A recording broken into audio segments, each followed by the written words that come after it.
to imagine all life as you know it stopping instantaneously and every molecule in your body exploding at the speed of light. Total protonic reversal. Protonic reversal. Protonic Reversal with your host, Conan Neutron. Broadcasting from a secret underground lair in Milwaukee, Wisconsin. A gigantic middle finger to everything that is rock about music, rock and roll, and corporate power. The thing is, though, if you don't laugh, you're going to go on a killing spree with sharpened nails. Confidence of a hero or a fool. I wasn't exactly certain which. Could not be more professional. It's only one I choose to devote my life to. That's okay. It means something. It means something. And they got away. You know, that's my take on it. What's yours? Protonic Reversal! That's like a science thing, right? Indeed it is. It is a science thing. It is a science place. It is a scientific fact that we are all up in your face. It is time once again for the one, the only Protonic Reversal. Welcome to it. Episode 344. That can't possibly be right. Really? 344? Yeah, I guess it is. Okay, cool. Well, that's it's a lot of episodes of this show. Protonic Reversal. It's been around for a while. Very excited to be bringing a returning champion, of which I'm currently wearing the T-shirt of. Nobody listening to the audio podcast has any idea what I'm talking about, but it's got green in it. So therefore, I'm sort of de-resing as if it was Back to the Future, and Marty McFly did not quite accomplish his mission yet. But this is Ryan V. Hamilton, a favorite band of mine. I like that band quite a bit. I did not bother doing the research, but I'm pretty sure all of their records have ended up somewhere in my tops of the year since whenever I was doing that. Really awesome, long-lived band with a brand new release. Exciting stuff, and very excited to talk to him about it.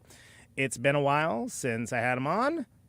I don't remember how long it's been, but it's been a while. That's what I'll say. So before we do any of that stuff, welcome to Conan Neutron's Protonic Reversal. I'm your host, Conan Neutron.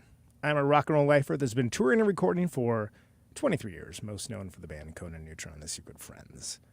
Music is a huge part of my life, and I use the format of this very long-running podcast to talk about music with musicians whose work I enjoy and respect, but who may not be household names. This is episode 344. That's alliterative. If this is your first time listening to the show, archives of it are available for free. No ads, no sponsors, no kidding. ProtonicReversal.com. However, if you want to support the show and get episodes sooner, $1 a month at patreon.com/ProtonicReversal will gladly achieve that goal. If you like the show or even just a single episode, please feel free to like, subscribe on your platform of choice, share it around the internet, and even leave a review. All that helps people discover the show, and it beats back the almighty algorithmic overlords. This is a darn nice thing to do. So there you go. Ryan Parks. Let's bring him on. There's a new B. Hamilton. That's a rejoice, ye children. That's awesome. Yeah. Hello. Hey, Ryan. Welcome back to the show, man. It's been a minute. I didn't realize when you were on, I thought you were talking to me, so I was talking back for 15 minutes. I was like, oh, cool, the shirt. Yeah. Do you do that with because you... No, but I had to, it's truth told, I had to take a bunch of like tree trimmings and like lawn stuff to the dump today. And I opened up as I was like emptying out like the sack, because you can't leave the sack, of course, right? I don't know what happened, but something gooshed out at me and like doused me with disgusting fetid greenery. Yeah. So I was like, I'm going to take a shower and change clothes. And then I went to grab the shirt and I was like, oh shit. Look at this. I can be the guy. See, it's okay if I'm the guy. If I'm wearing the shirt of the band, I'm there to see if I have them on. I think that's great. Maybe I should start doing that. Maybe I think it's a good looking shirt. Jim did agree. that. Yeah, Jada Siebold. So yeah, this is he's got a very unique style. So he does. He's my favorite Muppet.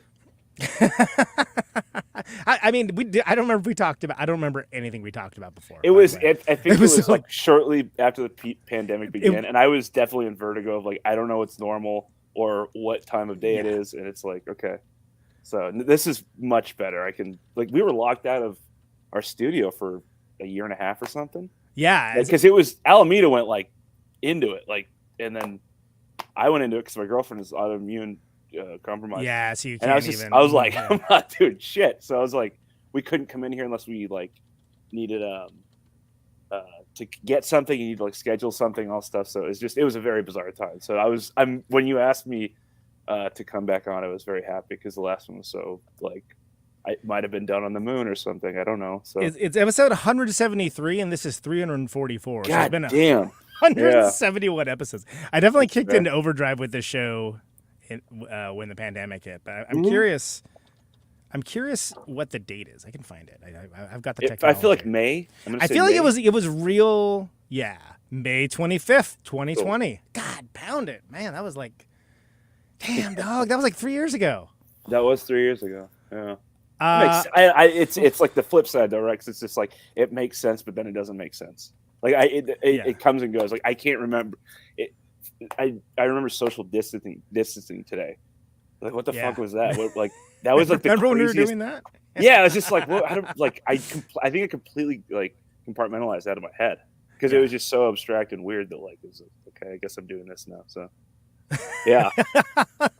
Well, I mean, lots of things have changed. So first of all, I mean, I guess we can start with the fact that you got a new record. That's pretty exciting. Yeah. It's kind of a new record. It's like new to me. Yeah, it's I don't. Yeah, maybe me too because it just kind of came together really quickly. It ain't a new record till it's new to me. Damn it. I know. It's weird when you start like putting it through like the DistroKid kind of thing, and you have to like call it something, and this is an EP and this is a single, and I'm like, I guess it's an EP.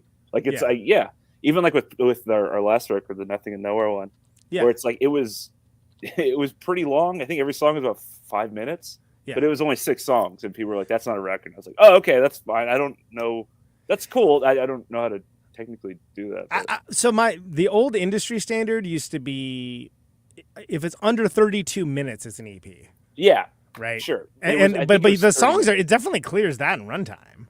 So, I don't know. It's like we could have put more on, but it was just like that's what the record was, and now we're doing something else. Remember, like in the late '90s, when it's like, "Hey, we got all this space, we can just keep filling it up with stuff," and they did, and like, and then so there's all these records that are like, "Oh, this record's so good. When's it gonna be over?" Yeah, I don't know, like this EP thing, right? Yeah, there's a one that's before it, and then there's this one.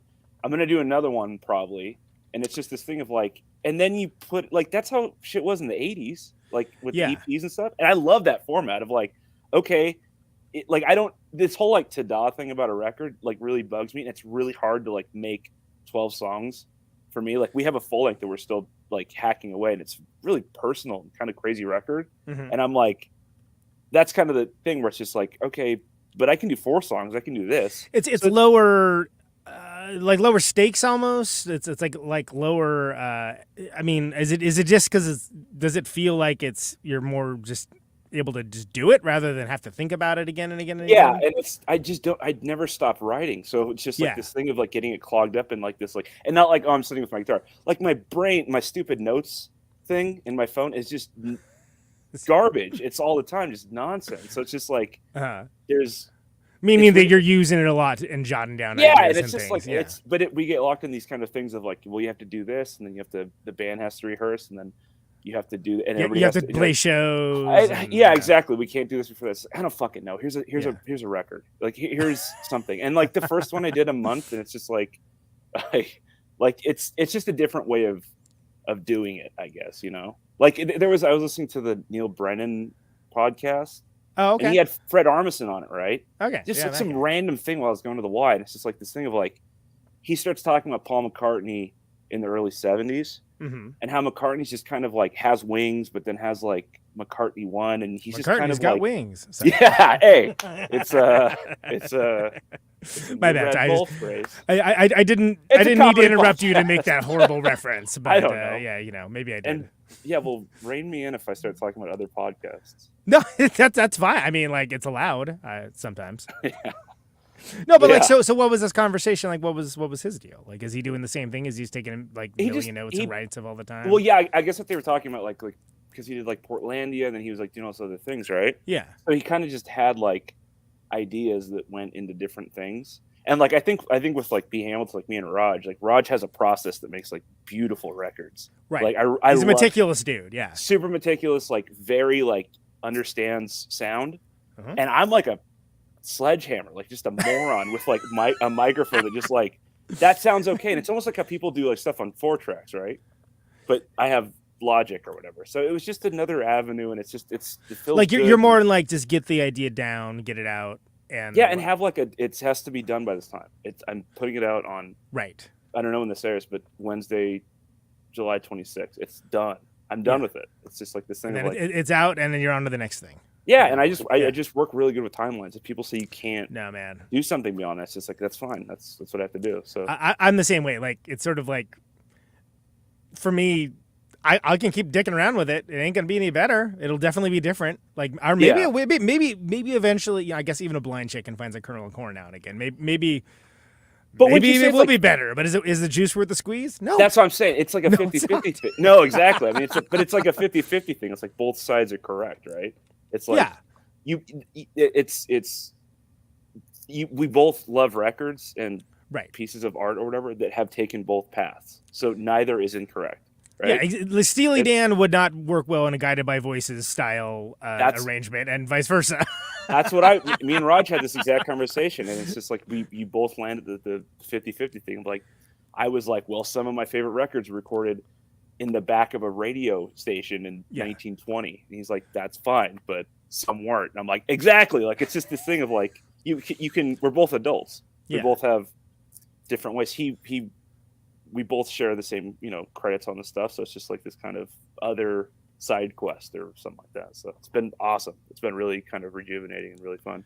Well, Roger's been such a great addition to the band. I mean, like he's just such a powerhouse. I mean, not just as a drummer, but just as an overall musician and he's the best. Arranger, engineer. Like, I mean, like he's an impressive dude. And people that know, Raj, okay, cool. Yeah, I know. It's I was like, oh, damn, he's like one of my best friends, but it's like this thing of just like it's funny to see his mystery because it should be mysterious. Yeah, because it's like I don't know. Like my dad was a drummer, so I pay attention to drummers very closely. Yes, and there's just something where it's just like he's just like Eye of Sauron, just reading everything. And he's just like the lyrics, the things you're doing. That's why you practice so much with him, because you have to nail down what you're doing. And even then, he's still kind of flying off and following weird little things. It's amazing. It's crazy. Right. So well, he's and I feel like a lot of the best musicians are. He's a listener. He's listening to what's happening, and like there's a lot of nuance. Even if you characterize yourself as was a sledgehammer, right? Just a moron, just a ham-handed idiot. Just like, dude, some of the shit I get away with is so stupid. But the thing is, things that you just think of as like, or maybe you don't think of it at all as just like your natural thing that you do. There's a nuance to it, and there's like character to it, and there's different ways that things can interlock around it. I mean, arguably, if you go through and listen to all the B. Hamilton catalog,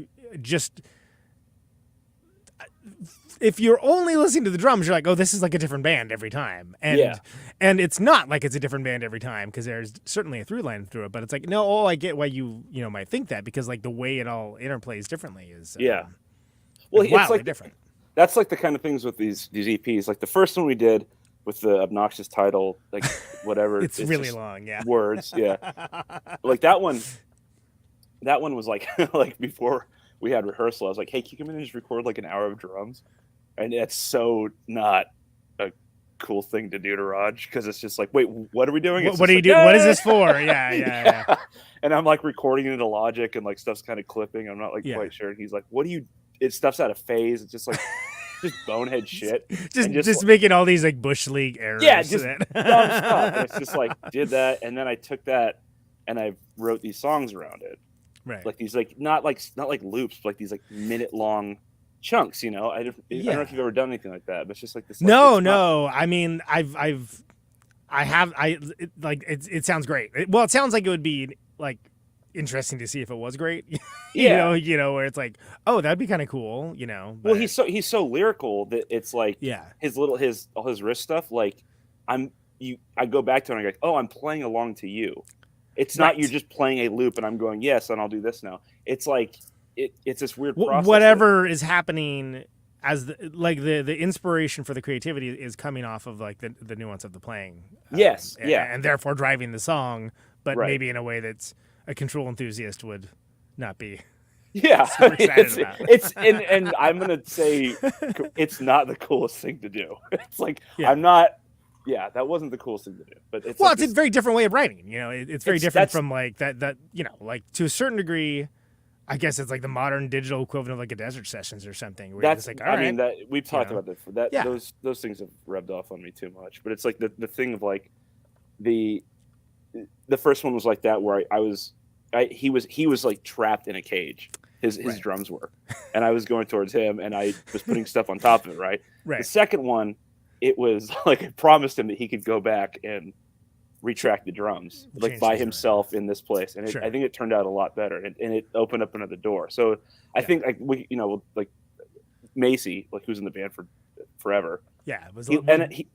He's like I love him. I'll see him on Sunday or something like that. But it's like this thing of like it's almost I think in hindsight, I was kind of like I need to get some stuff off and you know regroup a little bit, especially with songwriting. Yeah. Of like, got to get some stuff out. We have a record that's just not come. Like we need to finish it, but then it's like I have all these ideas that I need to put somewhere. So it's like I don't know. Well, and I don't know about you, but it's sort of like when you go long periods without doing that, It's brutal. I don't. it sucks. It's almost horrible. like it's almost like you wish you hadn't written anything because you're just like, oh, like You're questioning stuff. It's just stupid. It's like yeah, and then you're like, well, maybe this blows, and it's like, well, no, Yeah. it's pretty good. but like, don't you kind of, like if you write one thing, you can write a million of these stupid things. Sure. I don't know. I'm not well- saying that they're stupid, but it's just like you could just like you're the one that's going to judge if it's not good or not. If someone else and is it's I don't exactly, know, it's fine. and the thing is, to the rest of the world, it hasn't changed at all.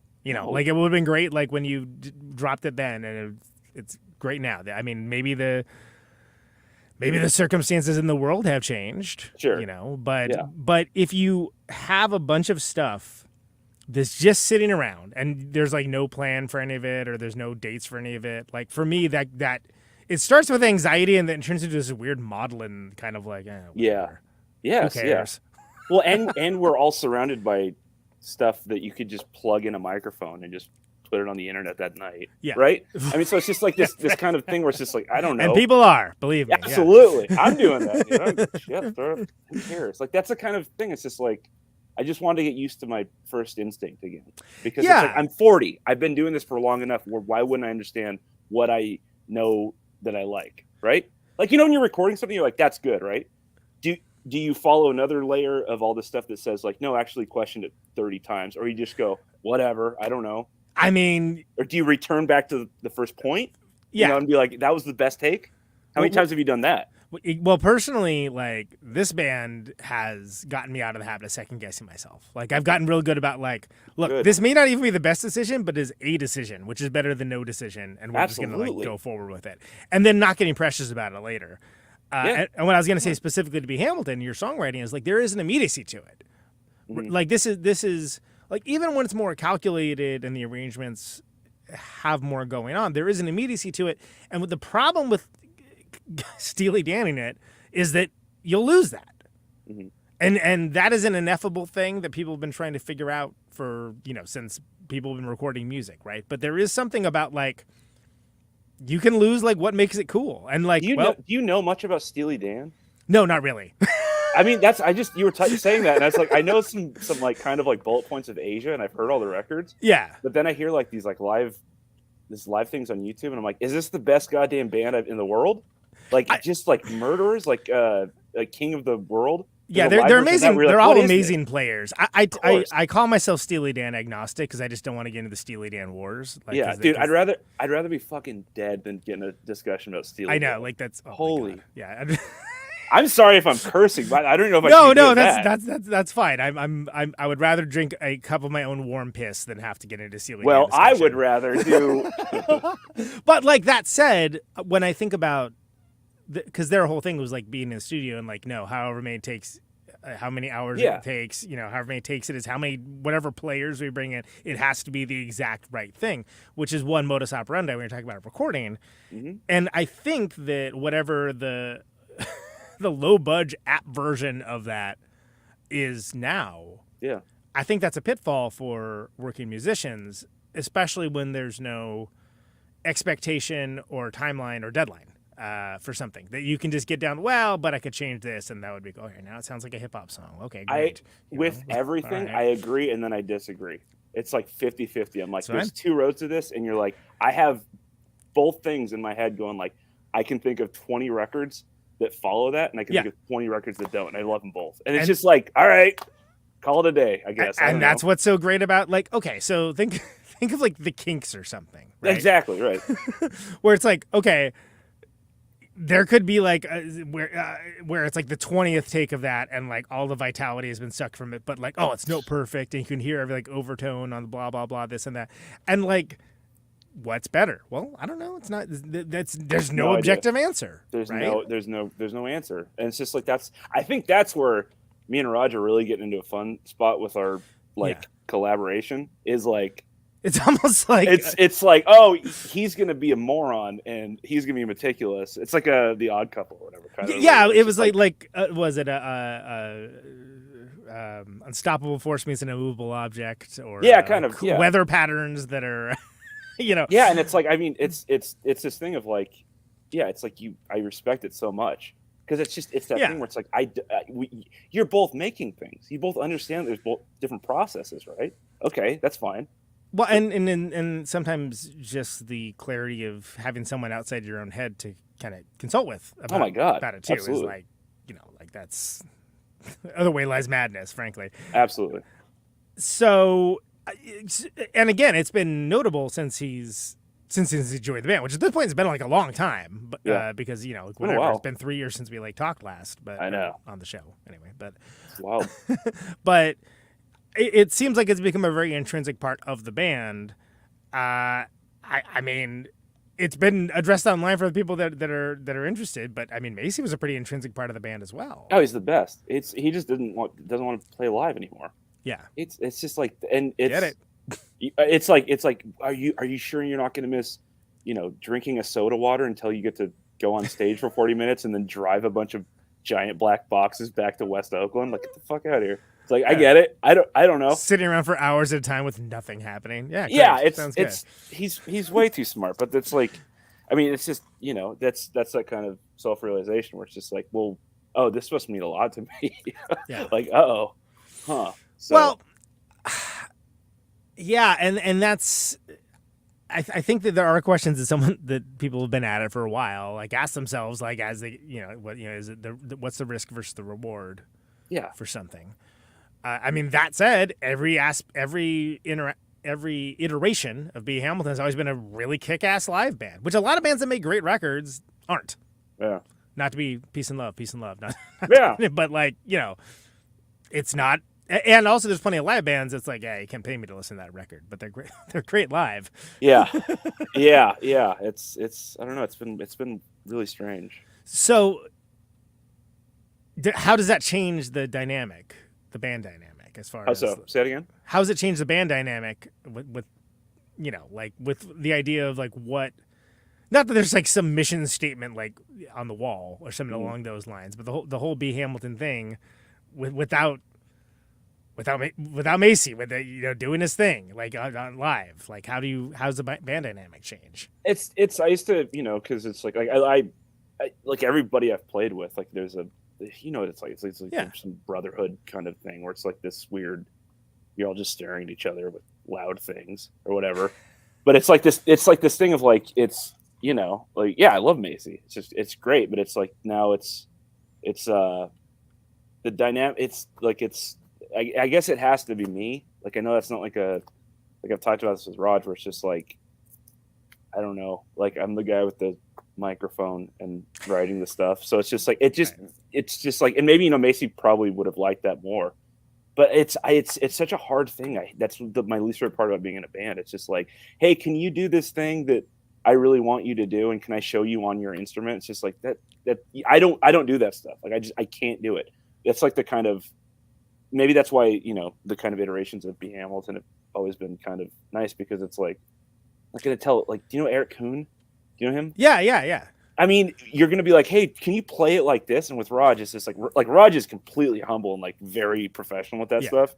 But it's like some of the most amazing players are, but it's like he learned etiquette, and I'm just some like dickhead, you know, playing PG&E Power Station, Jack London Square, and it's just like this thing of like he like I don't. It's always been that kind of like respect of like B. Hamilton's always been kind of like three moving parts, and I don't like here's a song, but conversely, like I can write a lot more fluidly now. Like I can just like get this stuff out in ways that I needed to like rethink how I was doing things because I can't. How so? How do you mean? Like so when you're like the whole what you bring in or like it's just because I think a lot of times it'd be like, hey, let's just play on something and then I'll write some lyrics and stuff. But also I'm writing these like songs, like there's a song called like Tequila and Marigolds and stuff. These like 5-minute, Townes Van Zandt whatever. Not to compare myself to him, but it's just like it's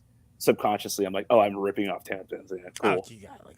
I mean, I could give you a laundry list. Oh, that one is like Sonic Youth plus Cheap Trick and exactly. like whatever. Like I get it. Awesome. Like everyone does that. Yeah. And then every once in a while, you're like, I did it. I'm the most original musician ever. I've created this thing called music. Yeah, I am the greatest. Yeah, but the greatest riff smith that ever has lived. Thank you. I'm so good. I'm such a pretty boy. But there's like this thing of like, riff smith is pretty good. That's off the dome, by the way. Yeah.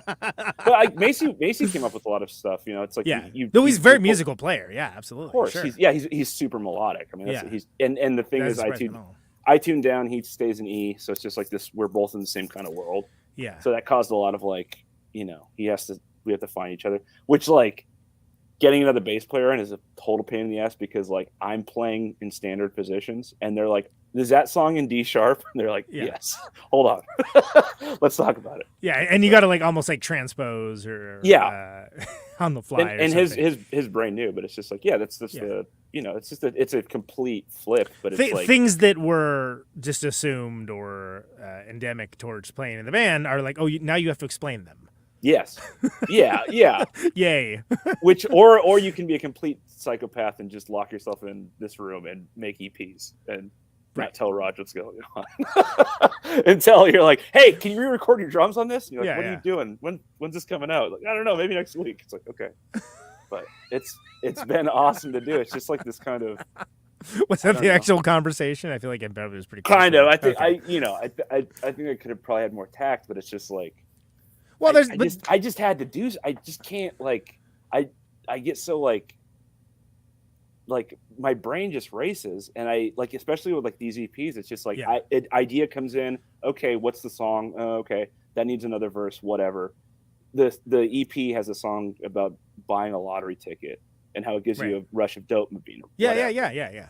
Just this like, oh, I guess I do like Spoutins Away a lot kind of song. Of just like pop, like perfect Adam Schlesinger kind of song. It's got that big power pop sensibility. Sure. Yeah, I love that stuff, but it just came out of nowhere. Yeah. And it's just this thing of like, I can't do that if I bring it into a band and, hey guys, do you want to do this? But then Raj put down the drums on it and just, it's perfect. So you're just like, all right. That's do you feel like you'd be like self-conscious or do you just think that like it would? Yes. Okay. Oh yeah. It's like even a lot of the older stuff is just so brooding.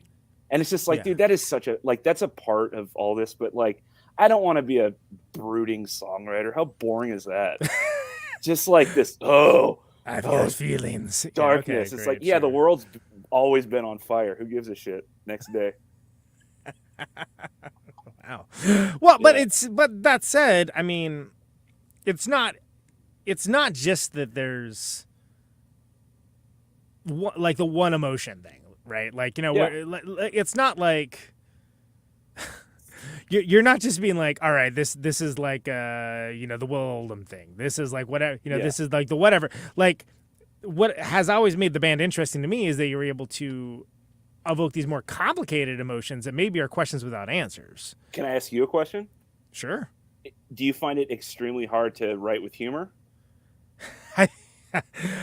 It is a fine balance beam to walk, my friend. because I'm always Randy Newman. Like I'm like Sparks are good at it. Oh you yeah, know? exactly. But Yeah. like, oh man, it's and honestly, I'll back it off before I go. what's the Have you consciously Simple tried- Jack and Tropic Yeah, Thunder? yeah. I mean, have you have you consciously like tried to write a song that's like humorous? but like Warren Zevon humor, Randy Newman, not like Weird Al. You're not writing about food, right? Yeah. Well, I think for me the thing is it's the cop out is the setup and the frame, right? Like that this is the framework for what it is. And I think and I say the cop out because it's sort of like, well, it's almost sort of like, well, they just didn't understand the concept, bro. Then you get to tell yourself that. Whereas like, no, we get it. You think though they got it all right, yeah. But do you think like They Might Be Giants do that? No, of course they don't. They're like whatever. But They're awesome. Yeah, it's like I like writing with humor, and like even like Lindsay, my girlfriend, like she was just like, oh, cool, you're writing happier songs now. And then it was a song about how much I hate John Wayne. I mean, I grew up in Orange County. Yeah. Like this like looming figure, and it's of like, course, yeah. I mean, John Wayne Airport's John Wayne Airport. Yeah, I was just gonna say, yeah. Dumbest decision ever. But like this, I don't know why I felt the need to interrupt you to explain that. Of course. Oh yeah, thank you. Yes. But this, you aware of this? Yeah. Have you heard of the guy? Yeah, this guy, Paul. But it's like a really important question because it's like I've had friends in the past who can write with humor, and I've never like that is so much more like being honest and like emoting to write with humor. Tom T. Hall is one of my favorite songwriters ever. Sure. Ever.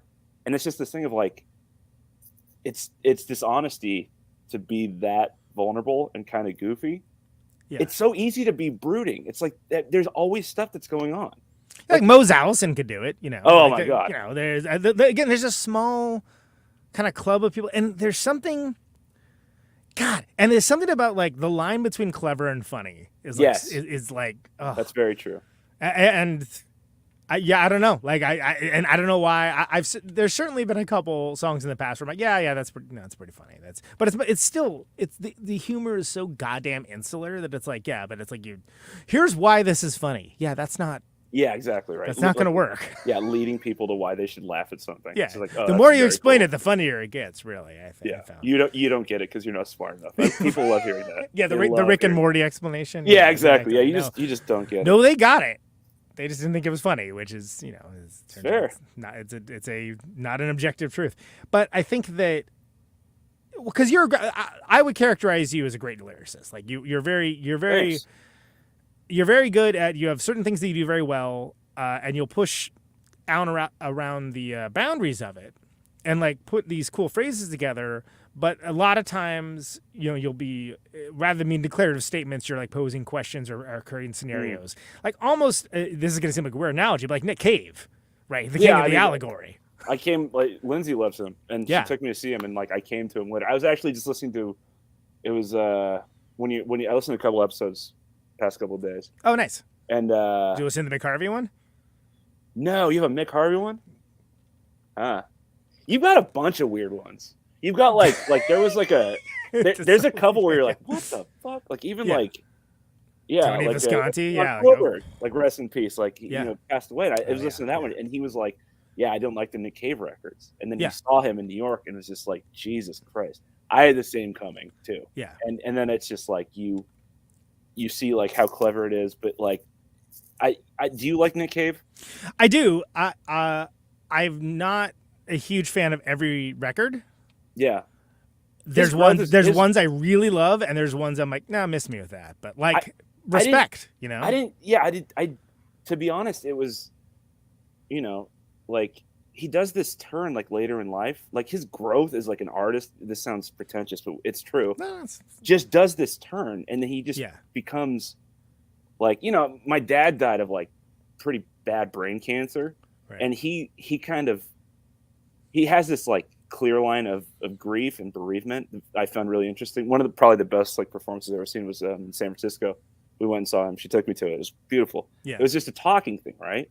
But there's these like, you need your hand held through grief and bereavement, or you just walk around and punch walls and, storm the Capitol and shit like that. And it's just like this stuff of like this to see someone age like that and not like he still wears the same clothes, but he's not.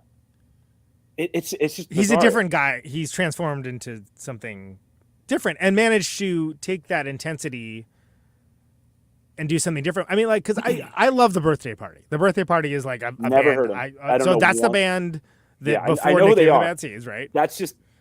That's like I don't know one song of theirs. And like it's fantastic, but it's very different. It's very very unhinged. It's very much a young man band, right? And there's bands that like have.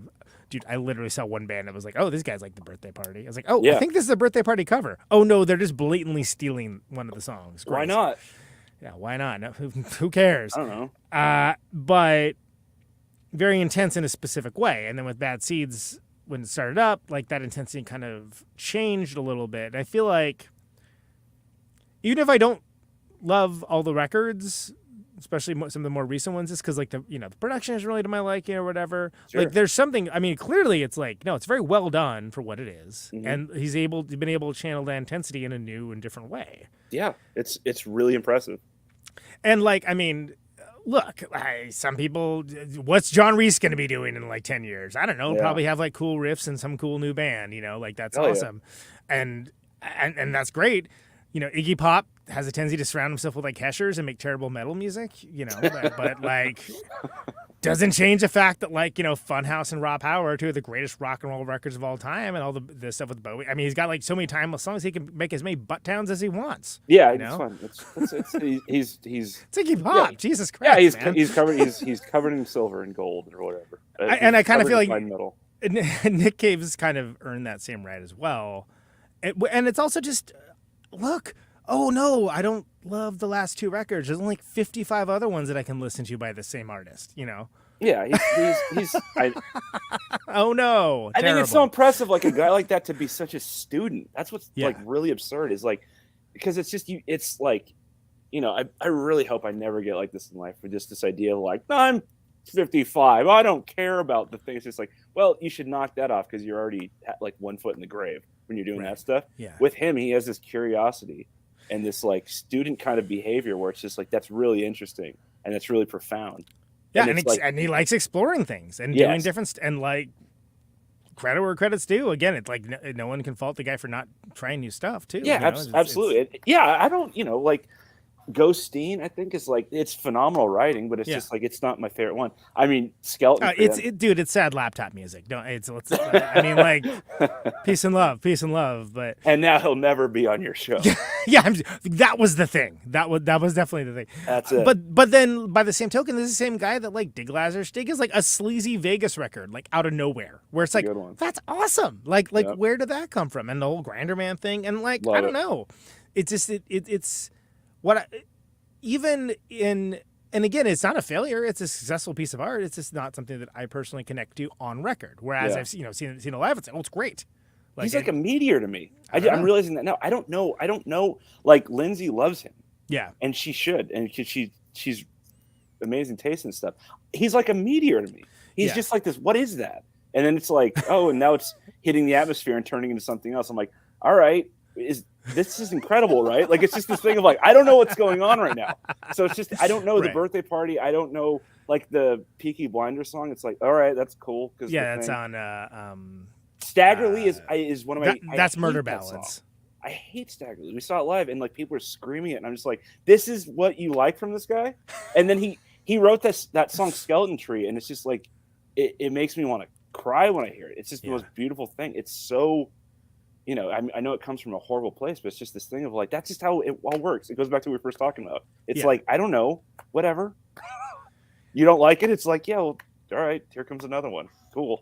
Well, there's a song on. The record's called "Push the Sky Away," and I'm trying to remember. Is it Jubilee Street? Jubilee Street is amazing. It's great, and it's like there's not like musically, there's not a whole lot going on necessarily, but it's like, oh, this is like a Velvet Underground song or something. Who cares? Like, and then there's some Australian guy just doing like Rolling Stones, oohs and ahs in the background. And you're like, is that right? Is that supposed to be there? It's just the bass player doing it. Who is that? Is that Warren Ellis just screaming?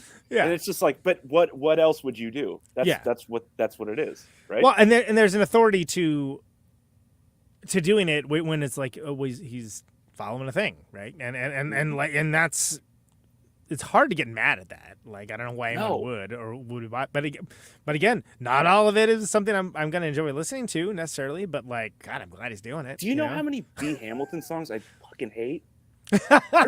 I wrote a song called "Fucking in a Flophouse." That song is dog shit, dude. I've seen you play it. Yeah, that song. No, the music's all right. Yeah, that song is unfinished and stupid, and the premise sucks.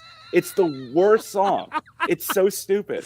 And it's just like, all right. And people are like, I like that song. I'm like, I wrote it. I hate it. Conan, I hate it. You'll never hear I thought it was a bold swing. I'm like, oh, bold move, Cotton. All right. Yeah, it's a time and a place, you know. It's Oakland right before we all got leveled by dorks or whatever happened here. Yeah. No, that's very real. I mean, I think that well, there's one school of thought which is that like everything you make should be like this, you know, crystalline perfection that's you know, in the Guggenheim or something where it's every perfect song. And there's the other one which is like, dude, I think Robert Pollard just shat out 3 records while we were talking. You know what I mean? Where it's and like one of them is an all-timer, you know. Okay, but maybe great. he has. The thing is maybe he like it goes back to that thing of like maybe he just is like, well, this is. Maybe he doesn't have that governor of just being like, well, I don't know about that. He's whatever. Here's, you know, surgical focus, and you're like, God, what is that? Let's put 3 random words together, and there you go. That's a record. Oh, yeah, and it's like I think that there's a certain amount of confidence. I mean, he got a 1 no-hitter, which is like an insane thing to just have as your precedent. So like, oh, we want you to write some songs. He's like, whatever, dude. Yeah. Here's whatever, and it's just this thing of like, maybe he just has that kind of self-focus or just doesn't care, and just like he knows he's not going to bat 500. Well, and isn't looking to baseball analogy. Yeah. Well, but baseball is the best analogy because like think about like, you know, that's the only one where like if you're missing half the time, you're doing great. Yeah, you're killing it. My brain was racing because I said he's not going to bat 500. Yeah, and I meant bat 1,000. And yeah, batting 500 is amazing. Yeah, but if you're batting 500 at songs, it's kind of shitty. Yeah, it's sort of like, oh wow, this is half of it's good. I mean, people have been making excuses for it, but like that's about it. Yeah, I got like half good songs. Yeah, it's all right. There's a few good ones. Yeah, but don't take my approach. But I think that well, I mean, not only do I think it, I know it, that all these walled garden platforms are pushing everyone like, oh, you should be releasing music constantly. You should be releasing like a song every month, and here's all these ways that we want you to do it, and this and that.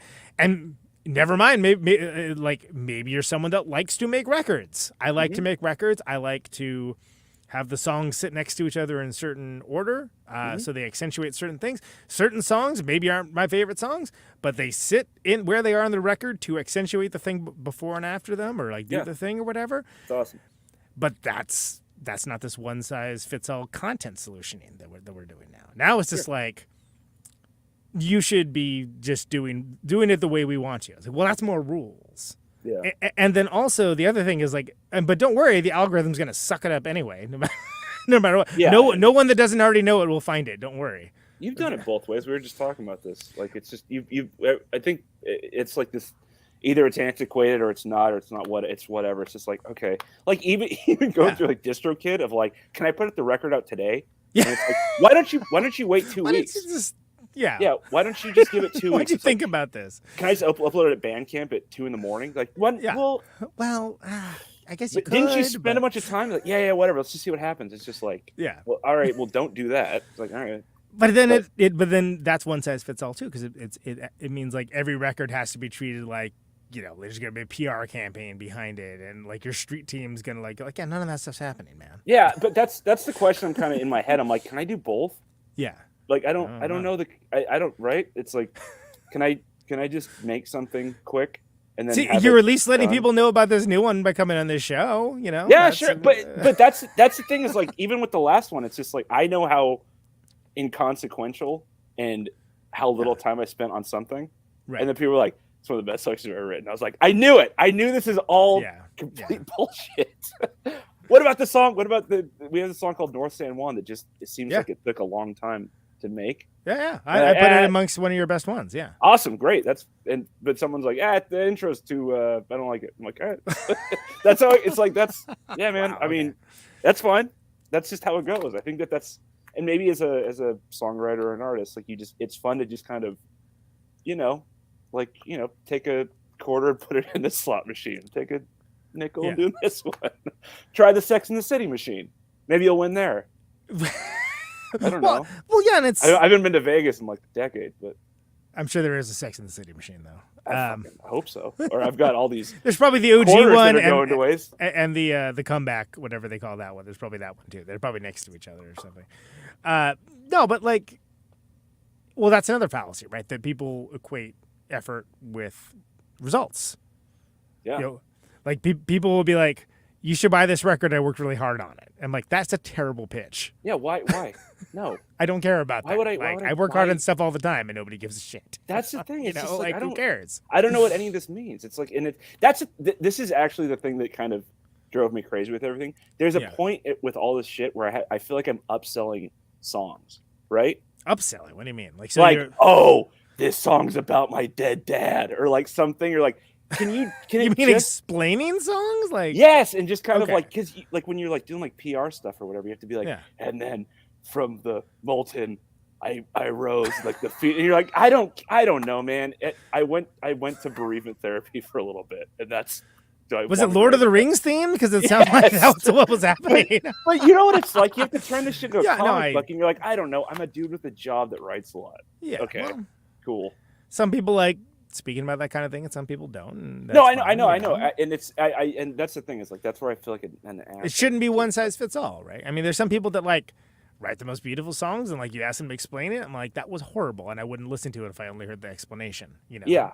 And there's people that can have the best explanation in the world. I'm like, too bad that song is not that interesting. Yeah, it goes either way. I've been both guys. I'm on the same record. That's exactly what I'm saying. It's like there's not this I just feel so much more pedestrian these days with music. It's just I don't know. That's not what I'm hearing. So I mean, why don't we actually talk about this EP? Because I think it's cool, man. Cool. This is so. The thing you typed into the computer for it to show up on the things is Other Lives of Magic and Wonder and whatever. Correct? Yeah. Cool. Yeah. So, so first song here, Don't Ever Hide Your Face. Is that there's synth happening in there? What is it? Raj, I did some MIDI. I was trying to, I think I was trying to rewrite Head Like a Hole. No. March of the Pigs. Oh yeah. Oh. Yeah, I really think I was, and that just kind of I have this thing where it's just I used to write string arrangements. I used to be really working with strings, and now it's just the slides. Just do it slides. That's fine. I'm okay with slide guitar. I like him. Yeah. And they they make me want to punch the wall when I record them because it's 3-3-3-3, and then you're just this sucks. But you do it, and then you're like, that sounds cool. So I did that, and it's got a nice sound to it. I mean, thanks. Raj put it through his ARP. Odyssey, maybe. Raj is really into synthesizers. I like him, but it's that's just a world. I'm not even that into guitars, to be honest. I feel like it's a parlor trick that I do. It's I don't really know it that well. I feel so stupid with guitars. You're lucky. Watch me pull a rabbit out of my hat. Yeah, exactly. I'm I don't I don't know. It's every time I find a new pedal, I'm amazed by it. I got an electro harmonic tremolo pedal. I'm this thing's. It's all over the EP. Yeah, it's all whoa. Yeah. No way. It slows down. You're it slows down. When it's oh, cool. Yeah. So it's just it's. I don't mean to diminish that, but I feel like there's so many great guitar players and musicians that it seems like a tool to me, just to convey something. That sounds so pretentious, but it's really true. Well, no, you're using it as a songwriter's tool, and I mean you can bluster and throw up all the dust you want. That's what you're using it for. But it's okay to not have comprehensive encyclopedic knowledge of all the gear in question, because that doesn't look. Someone could have exhaustive Wikipedia level knowledge of something and turn it on. It sounds like ass. All right, well that's. I really like the bass better. I'm a bass player. Right. So I don't know if that I don't know if that comes through, but I don't once I get into the higher strings, I get like vertigo. It's like being on a tightrope. I'm like, I don't even know what's going on up here. So I tune low. Yeah, you're in the little bit in the lower register. I feel like there's a very rhythmic sensibility to your guitar playing anyway. Yeah, even with the finger picking stuff. Exactly. It's like a lot of 8ths and 16ths and stuff like that. And it's just like I've always, just because of playing with Macy, where Macy would do a lot of melodies. Yeah. So I'm like one of those weird hybrid lead rhythm things, and I don't know. I don't think I'm particularly good at lead guitar, but I can figure something out. Well, it suits the song, which sure. I'd rather have that than Yngwie Malmsteen. Yeah, I mean that's all over. Oh god. But yeah, it's like that old artlessly shredding. Okay, great. Just killing it. Where in Sweden or Norway or the joyless toil of like as many notes as possible, as if you were getting paid by the note. Yeah. Man, I'm fighting not looking like a serial killer this entire podcast. Like, I know this is an audio thing, but like, I think I spent 15 minutes before in the waiting room. Yeah. Just being like, how do checking I your not... hair and just like I look like I'm like there's like a body behind me or something. No, that's not true. That's not true. Hey, thanks, Conan. There's no bodies behind me. No body behind we got a big the OPD big fans of the show. Yeah, so there's no bodies. Love me. So then how did this one come to pass? Like, how old is this one? The EP? The song. We're gonna go through each one of them. There's only 5 of them, so it's easy enough. That song. We're trying to get people to listen and or buy it. Ryan is the goal. That song's from June. Okay, June of this year. That song's June of this year. Yeah, a month ago. Yeah, I was gonna say barely a month. It might be from May. I think that's me. It might be from May because I remember like the last one came out in April. Yeah. Like 19th, I think, and then I was just like, it's like the Forrest Gump thing where you just run to the end and you're like, I guess I'll do another one. So then I just kind of was like, oh, there's 4 songs, all right, here we go. And then, so I think May or June, and I just kind of put together, found some lyrics I liked, and there we go, it's a song. And so then the next one is the aforementioned lottery ticket one, entitled cleverly, I Bought a Lottery Ticket. Yeah, that's the church which people affectionately call the Vagina Church, by Lake Merritt, because it's the big Jesus space A, it's aka always the Vag, the Vagina Church, But there was just the people, like I was just at a church, and I just was reading something about how people have dopamine spikes when they buy lottery tickets, and they know they're not going to win. Like it's just this thing of like you buy it and you're like, oh, what if though?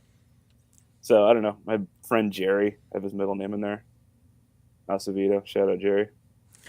So I don't know. It's just it's very tactile. It's a thing about Margaritaville. It's kind of, I don't know. I hate when people are like, I don't write about myself. It's just like it finds its way in there. You're writing. Yeah, okay. But it's like this thing of like it is really fun to do kind of like weird little character studies and just kind of like offshoots of. Like, I don't know. It's little vignettes of people. People amaze me. I love them. So, well, I think that there's different ways of writing about things too. Like different ways of writing about yourself. There's very much I am the author of this story, and I'm also the subject, and this is what happened. Yes. A, B, and C. Okay, well, that's one way to do it. Sure. And then there's also like slip in like a phrase that is like the realest thing ever. That's like with some doggerel that just sounds cool, like I mean, the thing, the first line in "Don't Ever Hide Your Face" is they cut me from the team for not paying attention, confused me at 10 years old, and it's just this like I wrote that, I'm like that's kind of reminds me of being like a fat kid playing baseball in the 90s in Yorba Linda, California, and just like being like, I didn't get cut from the team, but just that sentiment of just being like, you're weird and stupid. Here's your baseball mitt. Go to left field. Yeah. Just like, just the idea, like that concept, right? It's not. It wouldn't be too much of a reach. Yeah, exactly. Yeah. But it's funny in my head. It's not this thing of like, and in baseball, it's just like, baseball's fine. Whatever. I was fat. I'm not playing baseball these days, so it didn't pan out. So whatever. But it's just that thing where it's just like, oh yeah, that's pretty personal, but not really. So I guess for me, it's always you're kind of doing that, not really, but kind of, whatever. But that song makes me laugh. The lottery ticket song. Anything else in that one that while we're moving on? I don't know. It's just it's just like it's. Well, I'm if you glad- don't, I don't know who would, buddy. But I wasn't gonna add the second chorus because I just like the idea of it being like 2 minutes, just in and out, which is Just- really not something I do like to a fault. Like I don't start the song with the lyric, so Right. it's a lot with these EPs too. It's finding forms. It's like it's quizzing myself. well, and then straight. I mean, there hasn't been a whole lot of like repeating yourself. With like these songs in the records. past. Yeah, Oh, okay. like I feel like it hasn't been. I mean, I love the Ramones, but it's Johnny Ramone's whole thing of like, I'm never gonna practice guitar so I don't get any better because I Right. want it to sound the same. It's like I write these stupid long intros. These just like repetitive things, and then comes the verse. It's like, hey, why don't you just get to the verse? Like there's yeah, 30 songs that I've written. I'm like, hey, can you just get to the point of the song? Like instead of like, nah, are you gonna put a riff there? Like, nah, it's just me and Macy kind of brooding with a beat on top of it. It's like, oh, cool. What is that? So I don't know. well, but also, I mean, maybe the journey is the destination. Oh, okay. Maybe like like you brought up North San Juan earlier, right? Like if that intro was like shorter, then it wouldn't like when you get like the payoff of it, maybe it wouldn't hit quite so Yeah, well. you're right. You're right. I am one of the best. You're Look right.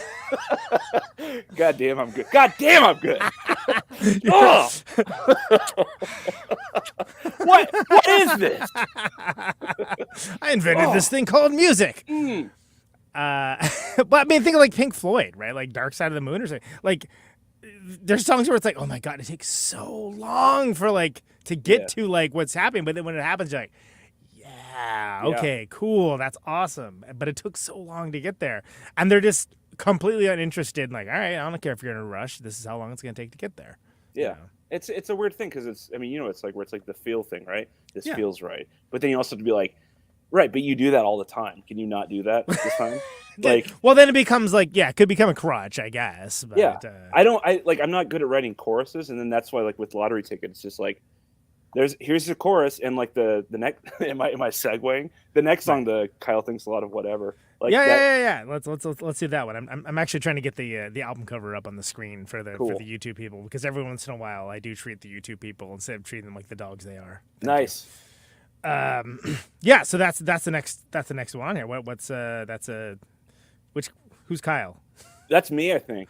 Okay. One time during the pandemic, I smoked pot, and I don't smoke pot, and I had those thoughts of like it's a fun thought where Speaking people of go Pink Floyd. yeah, that's right. But it's just this like, I think everything's a simulation. So I basically smoked pot and scared myself into thinking I live in a computer. And like, I just, there was a lot of talk about like privilege and stuff. Yeah. And I just thought how funny it is that like I'm, a 38-year-old white guy who thinks he lives in a computer. And there's just people on the street everywhere. Like, do they think they live in a computer? Like, the fuck are you talking about? Oh, yes, it's me who lives in a computer. It's like, oh, okay. Like the dude who like the government just does not care about. It just is like, does he like, my life of monotony? It's just like, no, just it's a funny thought for me. But it's coming up with like imagined problems. Yeah, I live in a Instead of dealing with a real computer. one. My life's fake. Like what am I talking about? What? Like why? I mean, maybe that's the case, and Elon Musk can do that as he, does whatever Elon Musk does. But it's just like Right. me. I this is all fake. It's like I don't know. It makes me laugh, and it's not me talking There about. it is. Jesus Christ, that took forever. There it is. Down in California. That's it. That's the record cover. Of Yeah. of the Yeah. It's a stack of photos my mom gave me. Nice. But, What's going on with it? Like, what's happening here? I don't know, it just seems funny to me that I'm dressed like a soldier and I'm just and you got holding balloons? Yeah, Yeah, I mean it's just- that's like, yeah. Stupid. Were you going to a party or something? What was the? I think it's Halloween. In the background, there's like pumpkins and stuff. It's yeah. Southern California, so every day is like 90 degrees, Right. so it doesn't matter. Like that could be like the dead of winter, I guess. Yeah, But, yeah, totally. yeah. So there's a photo I might use for the next one. It's like me. No, I think it's my sister being held by this clown that was clearly drunk. Like, and my mom took a photo, and like as a kid, you're like, I don't know, is that what drunk people look like? And then you see it now, you're like, Jesus Christ, that guy's lit. That guy's that guy. just trying to get through that I got to get through this shift. Yeah, and like I guess like my dad and mom were like super concerned when he showed up. They're like, Jesus Christ, like smelling like the whiskey on his breath. All right, I guess where are the kids? He went in and stole some booze. I was like, that's funny. Legend. Wow. Yeah, good guy. So Kyle thinks a lot very cool thoughts. You're the Kyle in question. It took me a second to be like, what is this? Because I don't like songs where I'm like, I think someone called me, or some of the lyrics where it seemed like I was kind of like bitter, and I'm not bitter. It's just like really funny things that I don't know. And I'm part of the stupidity of life, right? It's not me I'm not Jimmy Stewart in Rear Window just being like, oh, look at these idiots. Oh, check it out! There's someone getting murdered. There's some kid who thinks he lives in a computer. He thinks he's in a computer. This asshole. Nah, it's the stupidity of life. Like it's life's hard, but it's also just stupid and funny. It's great, right? I don't know. I mean, that's like the best place for me to kind of live. Well, I feel like right? it also, the sensibility always kind of walks up to sardonicism, but then kind of dials back the bitterness and kind of brings in some sort of like, yes, isn't this like a little bit preposterous? Yeah, that's absurdity. Is like, that's. I think that's just maybe that's where I write from, because it's just actually this time. I think recently, because I needed to just, once again, I didn't want to be the brooding.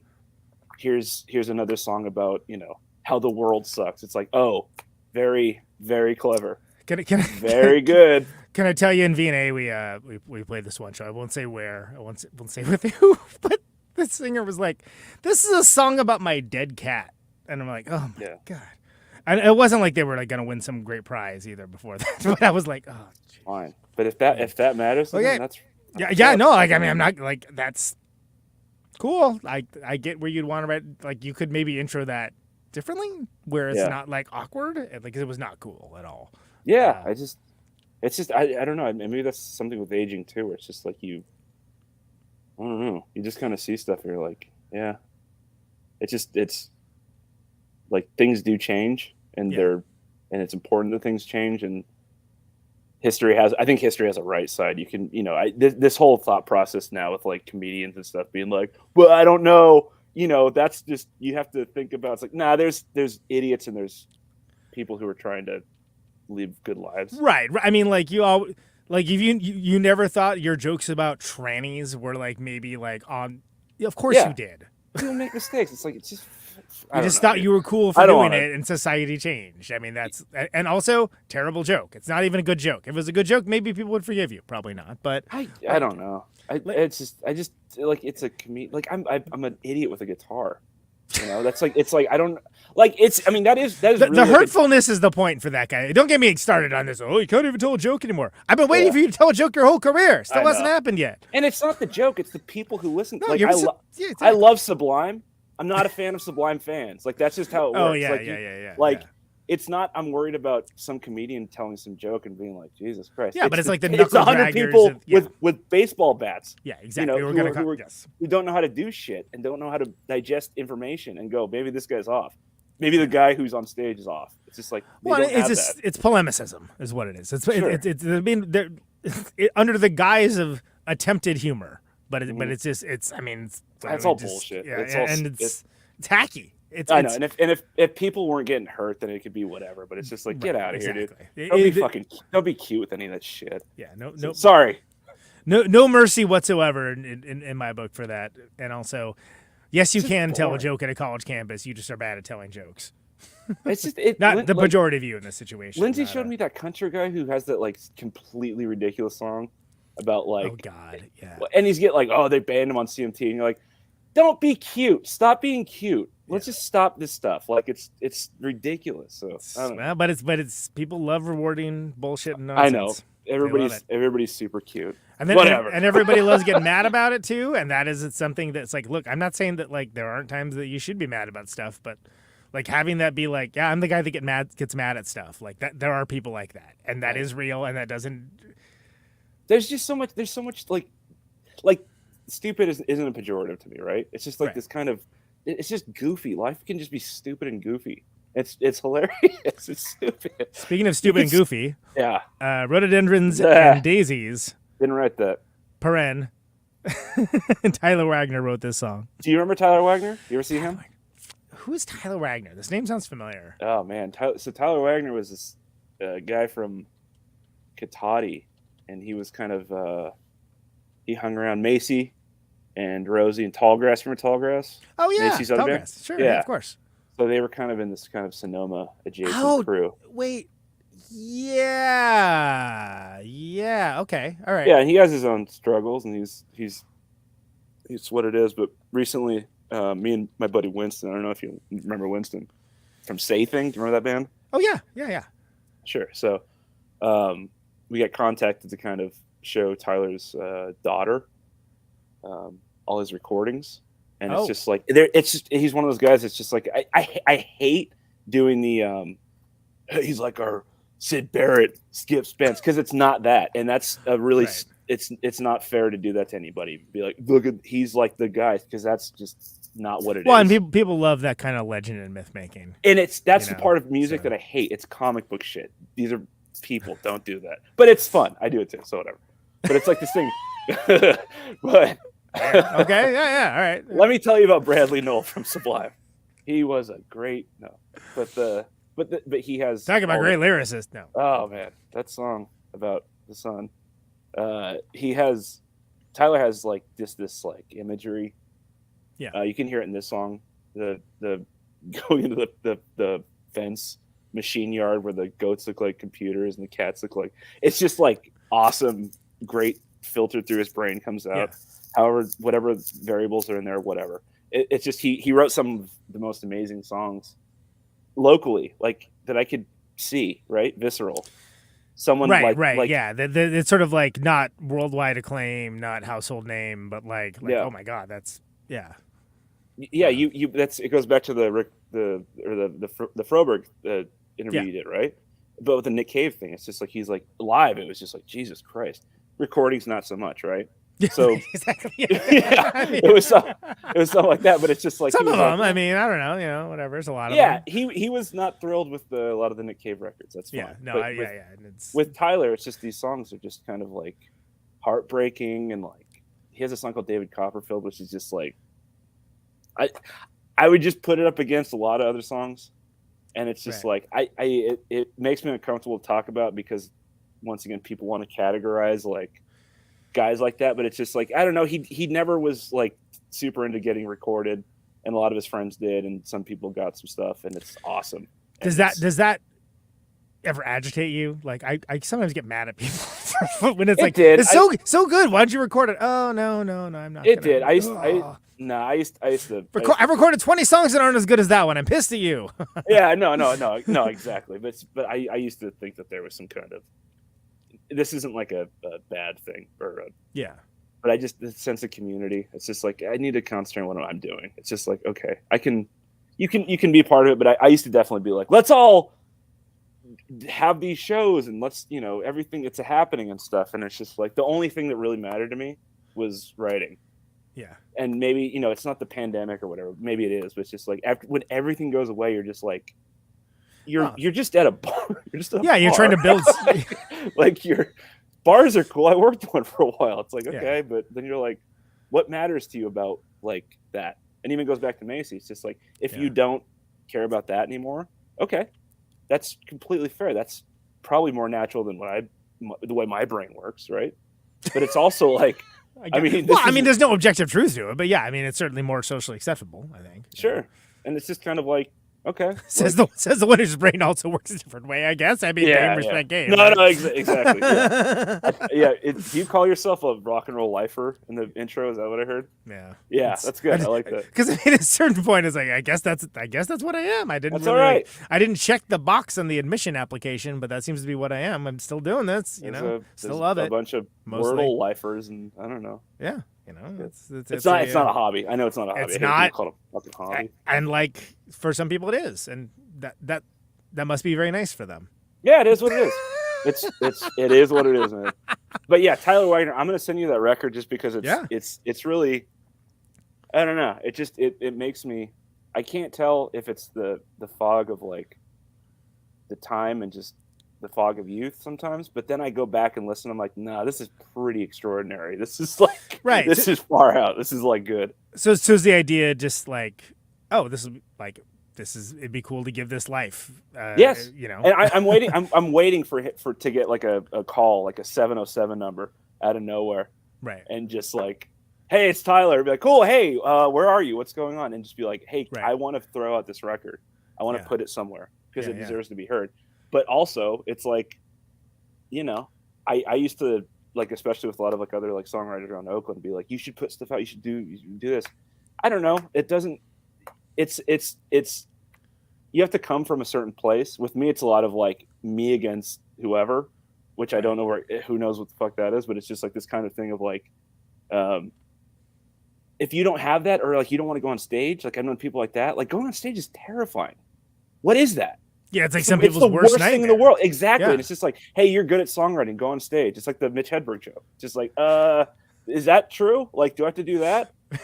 So it's like, Right, yeah. yeah. What's the joke about him, being good at stand-up comedy, so you should be a plumber or whatever? I don't know. Yeah. In that they're not the same skills. It's not even the same universe of No, and activities. they're contrastingly completely insane and terrifying. Like I and it's like, yeah, why would you want to be like, hey, I wrote this really good song about something that's really traumatic to me. I want everybody to hear it. Like, what are you talking about? What do you do? Don't do that. I don't want everybody to hear this. So it's just this thing of just like, okay. I suppose when you put it that way, yeah, it does seem a little yeah. absurd, doesn't it? It's horrible. It's like, it's a fucking mess. That's why I have to pretend I'm like so dramatic and so into, like, I'm acting. I told Rod this too, especially like when you're recording vocals. You know what it's like? You're acting. Half of this is like, it makes me more comfortable with the writing because it's just like, okay, I'm not persona, but it's just like this thing. But it's just like you're literally acting a lot of time. So I don't know, or I'm a complete sociopath.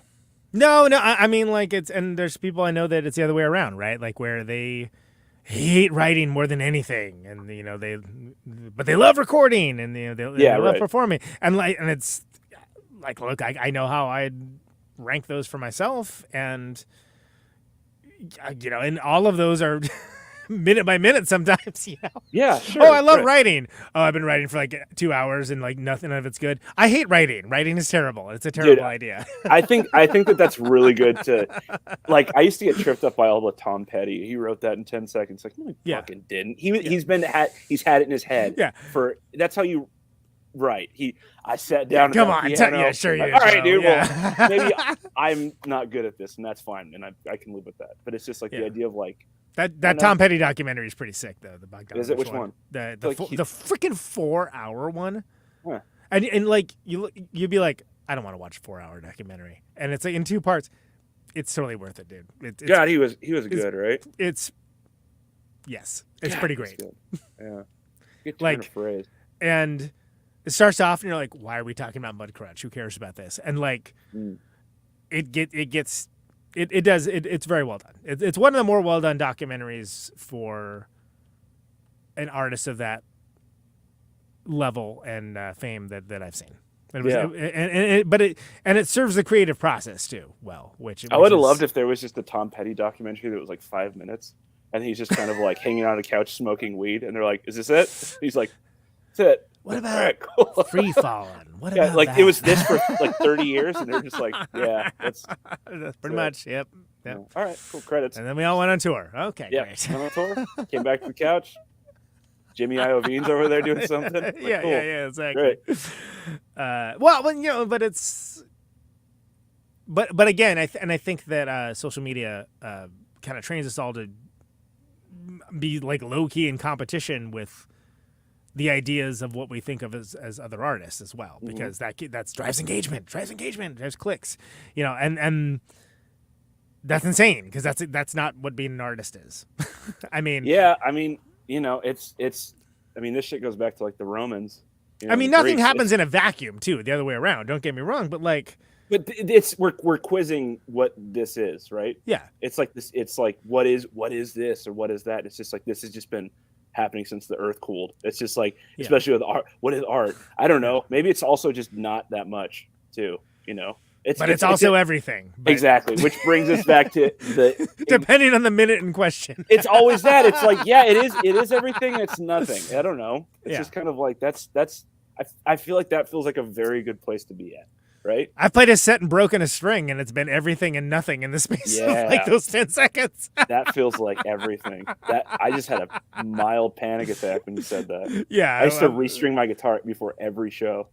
And pull strings and be out there, and Macy would be like, "Are you out of your mind?" I'd be like, "I can't break a string on stage because you don't understand. It's a Bigsby, and it's gonna be I didn't wear glasses on stage." Yeah, every 3 shows. Every 3? Yeah, good. Last show I played, I didn't do it, and I was really nervous.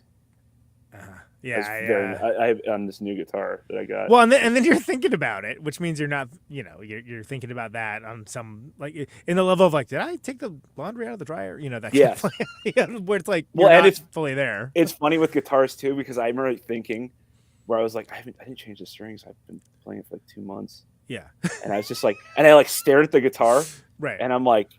Probably not going to break them. I don't know you. I don't know you yet. Yeah, you're not the other one. I know the other one. The other one's going to be 3 months, but I don't know you. Right. You might have a small little thing like on the a bridge. notch that's like just and you're going to embarrass me in front of my friends. Right.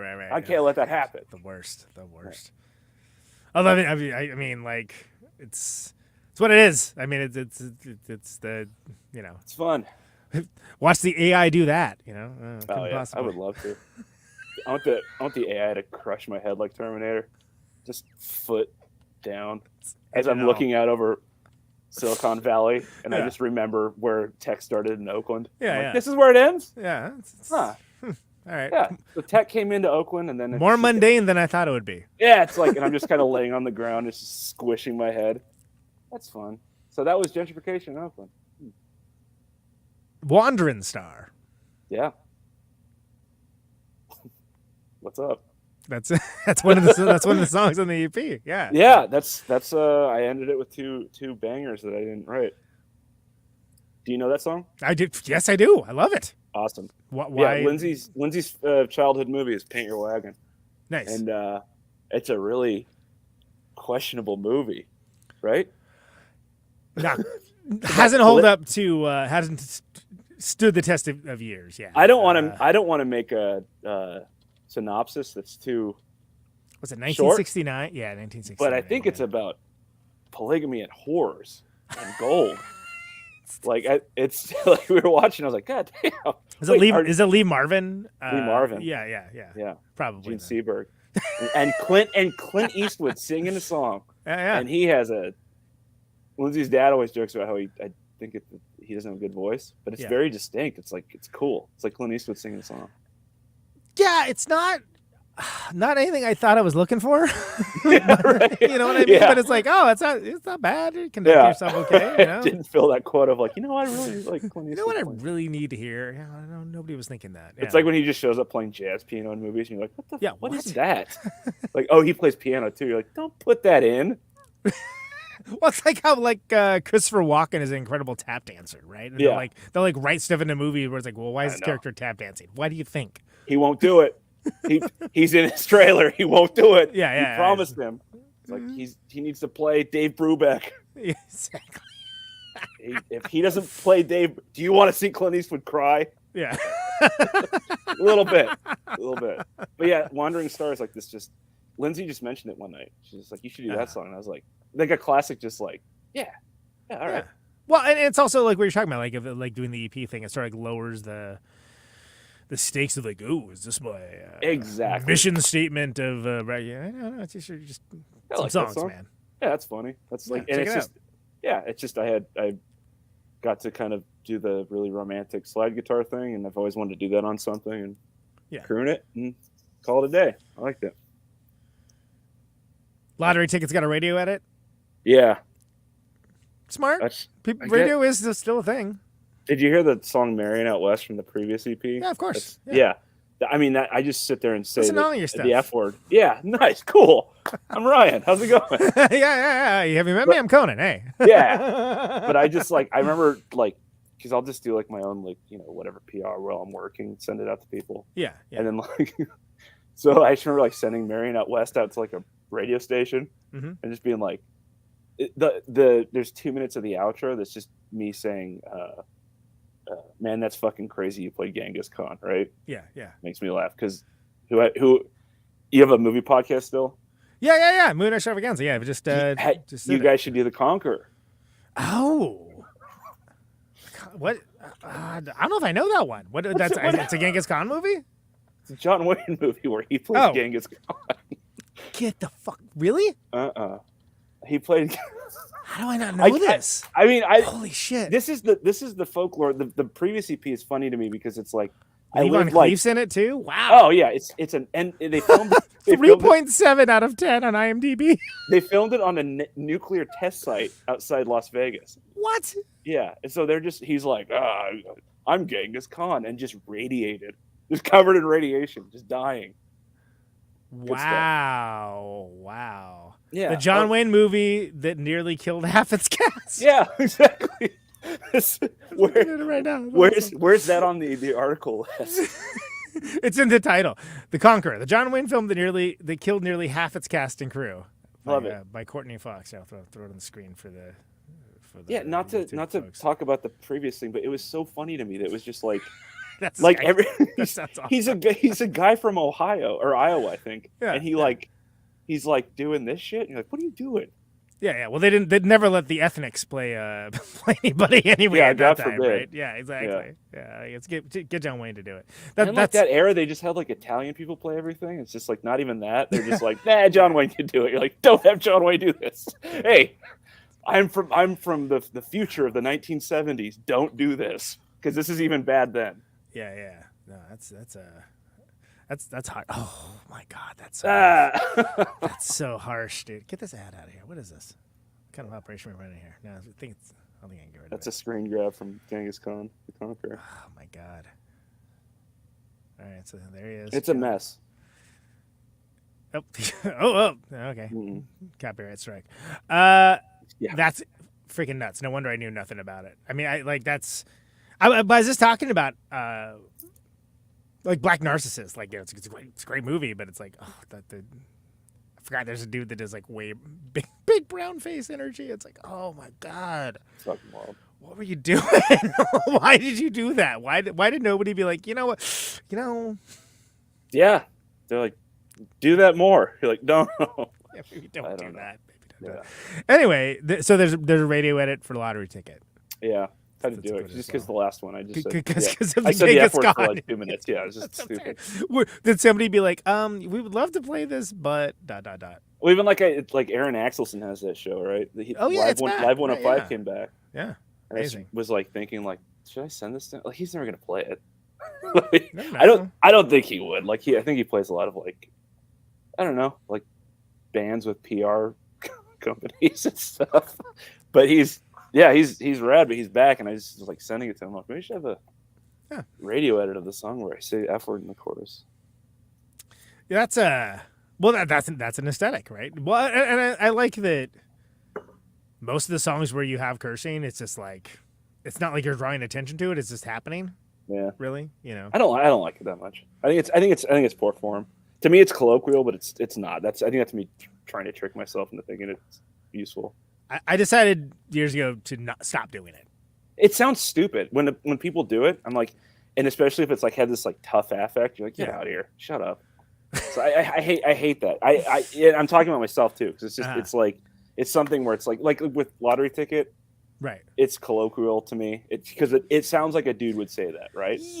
Exactly. And it would be disingenuous not to almost. Yeah, and he just got out of church and he's like, I feel lucky as fuck. Like you're literally in a church. Calm down. So don't use that language. Like you're very close to Jesus doing the baby Jesus' eyes are right bleeding there right now. Yeah. Right there. Please stop. But then it's like if we cut it out. Yeah, and then like in Marionette West, it's like a funny thing to me, but it's like I don't know. I'm totally with you. I'm like, I don't know. But that's my personal choice. I mean, like when I've heard other people do it, I'm like, oh, it's great. I love that. Or be like, oh, it's in the chorus of the. Well, now you're putting me on the spot. You were able to pull up that Genghis Khan clip pretty quick. What? I just typed in Genghis Khan plus John Google. Wayne, and then like I pop right up first. And Home then, screen. Yeah. Home screen. Exactly. I think there's a Google doodle about it. Yeah. Sure. I mean, I don't know. Like it's there's a fine line between the egregious dicey. and the artistic, in anything, and I include vulgarity amongst that. Yeah. Just I don't know if I've nailed it. That's not up for me to decide. I don't think I have. For me, I decided that I don't think that's the thing I'm going to do anymore. I curse plenty in my regular life. Don't get me wrong, all the time. Too Show much. me. Give me one. I get very elegantly vulgar. I'm an elegant vulgarian. I'll show you a bad word right now. Yeah, exactly. But I just decided that I'm not interested in. I think there's like maybe like one Secret Friend song that like has like, and I'm like, I don't like that. Yeah, I agree. I'm about there. But that said, there's a time and the place, and there's a time again where it's disingenuous to not include it. Sure. Yeah, that's why it's like a tightrope, right? It's like a kind of one of those things where it's just like, I don't know, should I do this? But that's why it's like I think I did it right in my head, but I get if people are like, that's what are you doing? It's like, it's a character. It's like, shut up. It's a 2-minute song, a character. You thought he was a Dracula? Get out of here. It's Frankenstein. It's like, no, dude. It's a 2-minute song about buying a lottery ticket. Shut up. Stupid. Well, I think my character would shut up. Yes, well, that wasn't me. That was my character. Yeah.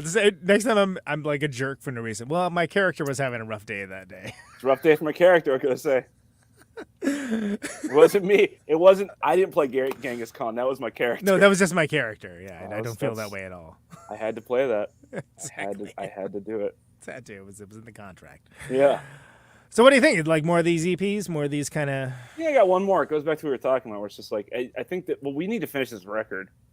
Yeah. And I'm really proud of it. But yeah, it's heavy. I had to kind of move on from the subject matter. So is it like the kind of thing where you come back to it reinvigorated and sort of like with a different perspective? I kind of pulled it up like I can work and work on music down here, my day job, and do that. So it's just like I can kind of poke around at stuff throughout the day. Right. And me and Raj were kind of like, all right, we need to finish this thing and do that. And I like kind of opened it up, and like even the chords are really emotional, which I don't like. That makes it worse. The lyrics, I can almost like just their words, right? I think it's not disassociating or something like that, but it's just like I wrote that. Okay, you need to do that. But some chords in it, I'm just like, God, it's like OJ stuff, right? It's like these very like Philadelphia sound stuff. It really actually. For a second, I thought you meant OJ Simpson. I was like a little bit, like a big kind of thing with some of the arrangements is Bill Conti from Rocky. Like that, oh sure, it's so heartbreaking. Which, yes, and did not win for best score that year, by the way. Which is like, oh, come on, what's better than that? And it's some nonsense. Like nobody cares about that. It's beautiful, and it's heartbreartking. So it's just like this timeless song. Oh yeah, that didn't win. And it's. I think I did it on purpose because it's just it's here's a emotive song. Here's the thing that really kind of digs into me.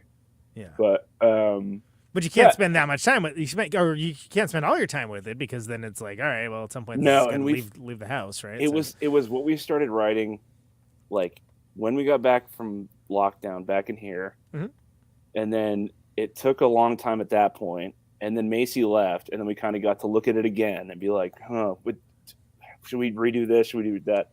Okay, and then more time passes, and then now we're taking a look at it the third time. And it's just like, all right, it's still exciting to me, and I still really enjoy it. But it's a different person, and I've never really done that. Like I've never been able to just be like, that doesn't even like it. Like so much weird shit happened that I had to like work through, and now I'm just like, Jesus Christ, what is this? So it's like, a lot of like questions, right? Because it's like, you know, it's songwriting is kind of like this thing where you're posing questions against yourself. I always say that, but it's really true. Where it's just like, how do I feel about this?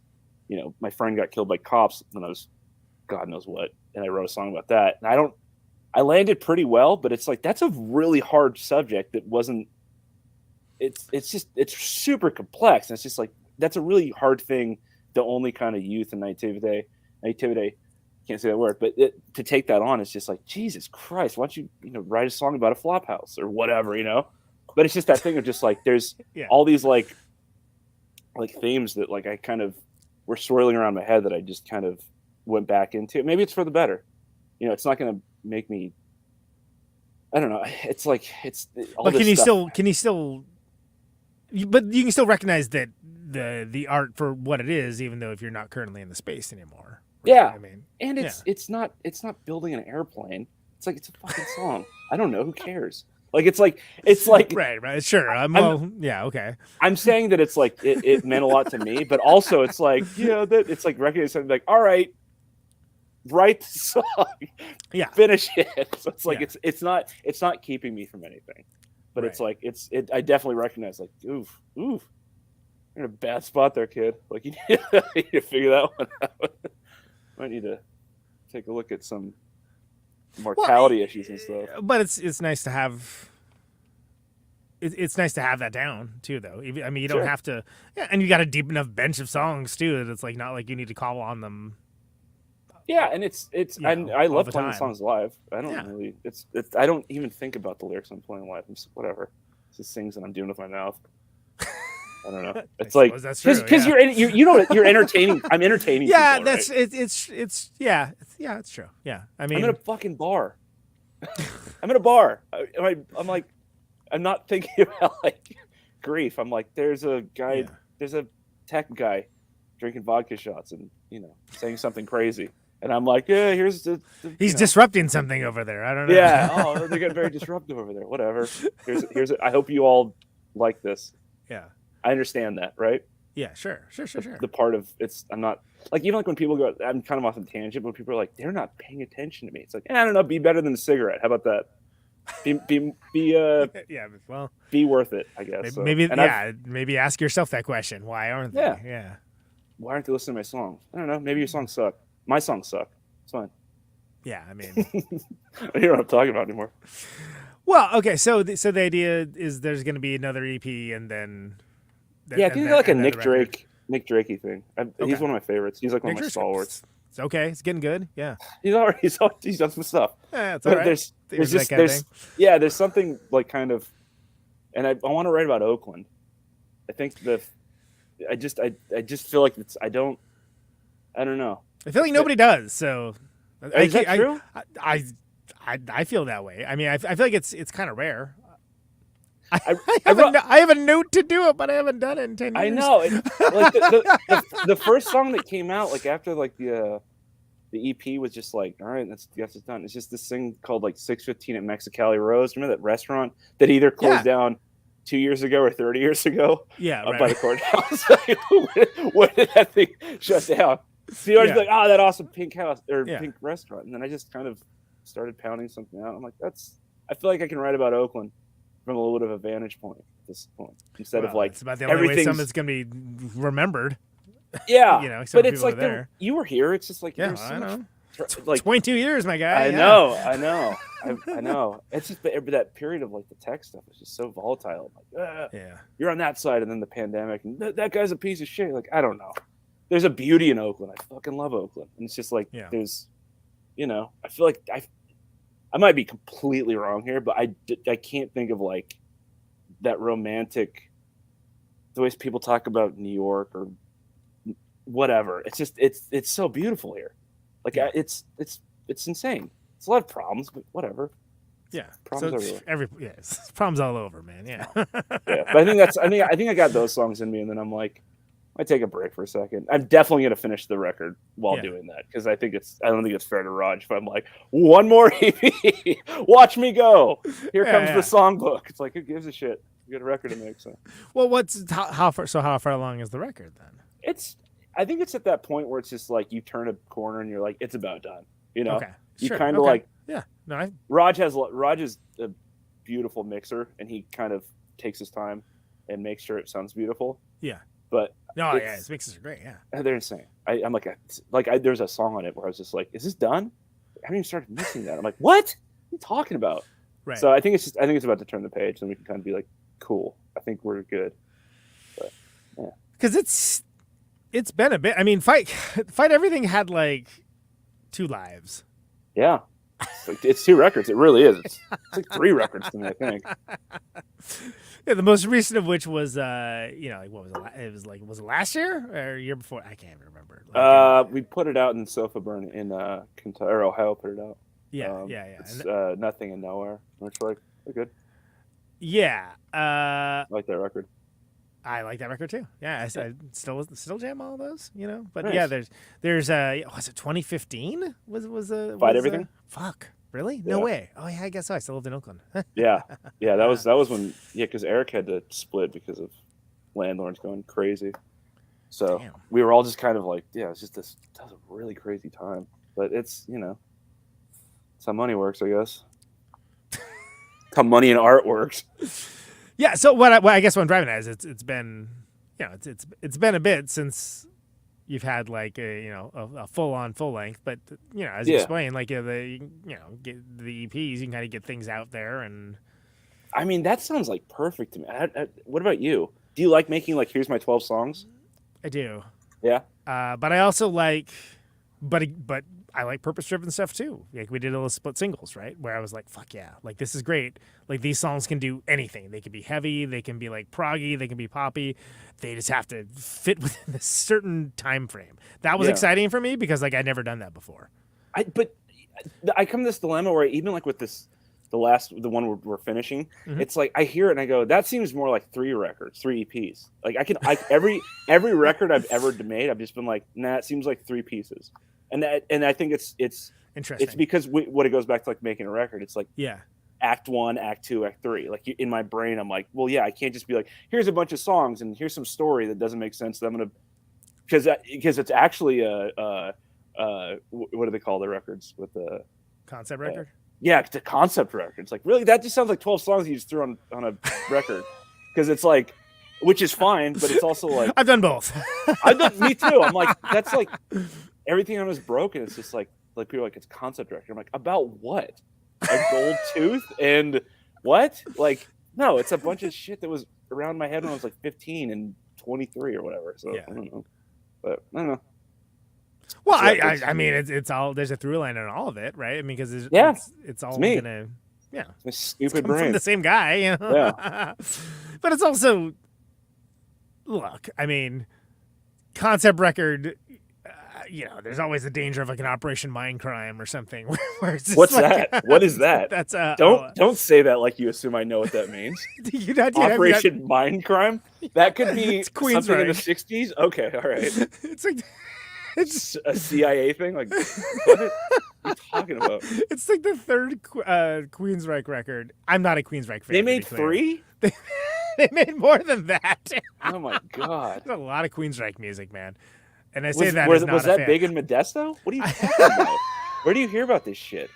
I just think Operation Mindcrime is a funny thing to say. You've never heard of John Wayne playing Genghis Khan? No, but I know Operation Mindcrime. Yeah, 3rd Queensryche record. All right, dude. All right. Well, because it's there's when you talk about the ideas of like what is a good like Ziggy Stardust is a good concept record. Awesome. Right? Great. Operation Mindcrime, I don't know, maybe less so. Yeah, I mean, I feel like but the concept thing is like always this kind of like, no, it's a concept. And you're like, I don't know. That's pretty hard to do. Like it is. Andy Schaaf, like that dude can make a concept record. Do you listen to him? No. Oh, dude, he is so goddamn good. Andy Schaaf. I don't know, man. He's like, he's a dude from like Canada that like just has 10-part song novels that are like 2-minute songs. He has another one that came out that's beautiful called Norm. Right. But the one before that was just like dude sees his ex-girlfriend at a bar, like stays in the bar the entire time. All the chaos happens. They think they're getting back together. They're not. He remembers this dress she used to wear. Then like this song about something about a fire truck that's just beautiful. Like, I mean, if I could meet like one guy and be like, hey, you're really good at this, like Neil Young, whatever, like Bob Dylan, I'd be like, dude, Andy Schaaf is good. That guy is what's up. Like economy of words and economy of just like get to the point imagery. Like, and I know he builds upon, everybody is building upon everybody else, but something about him is just like, just there it is and good night. And you're like, God damn it, that broke my heart and made me laugh, and good job. It's a good skill set. Beautiful songwriter.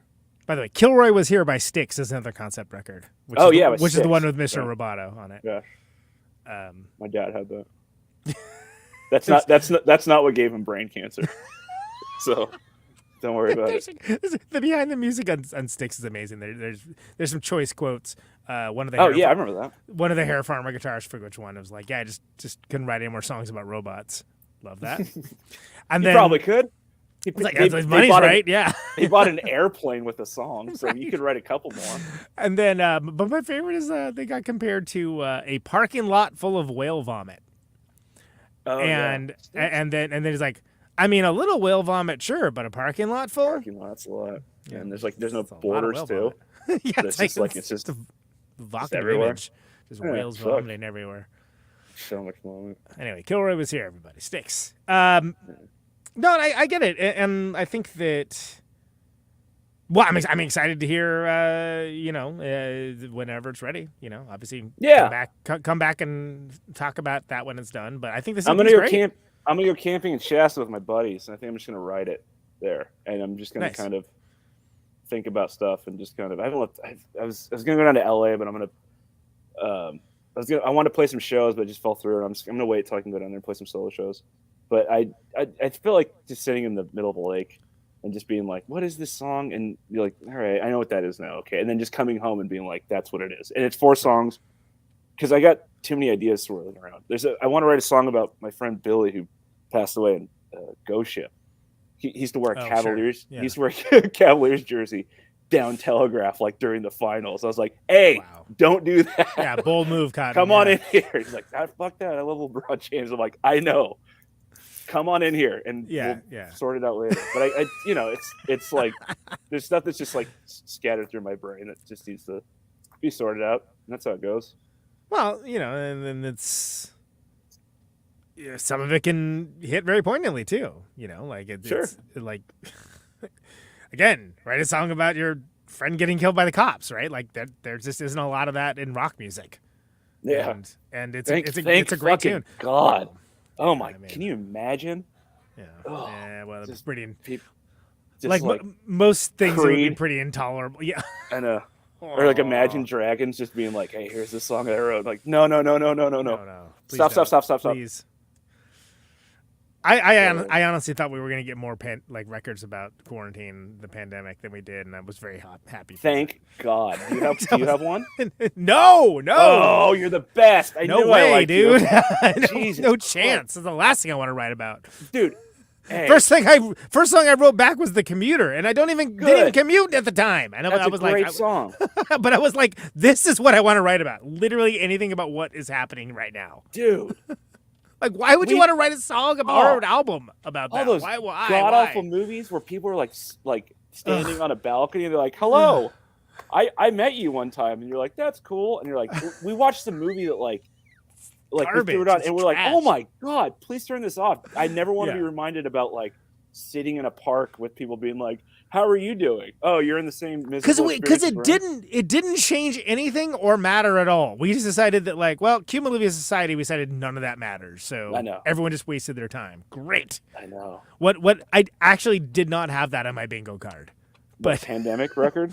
No, just no. Unfortunately, the pandemic. That was one of the first things I thought of. Like, think how many bad records are gonna come out of this.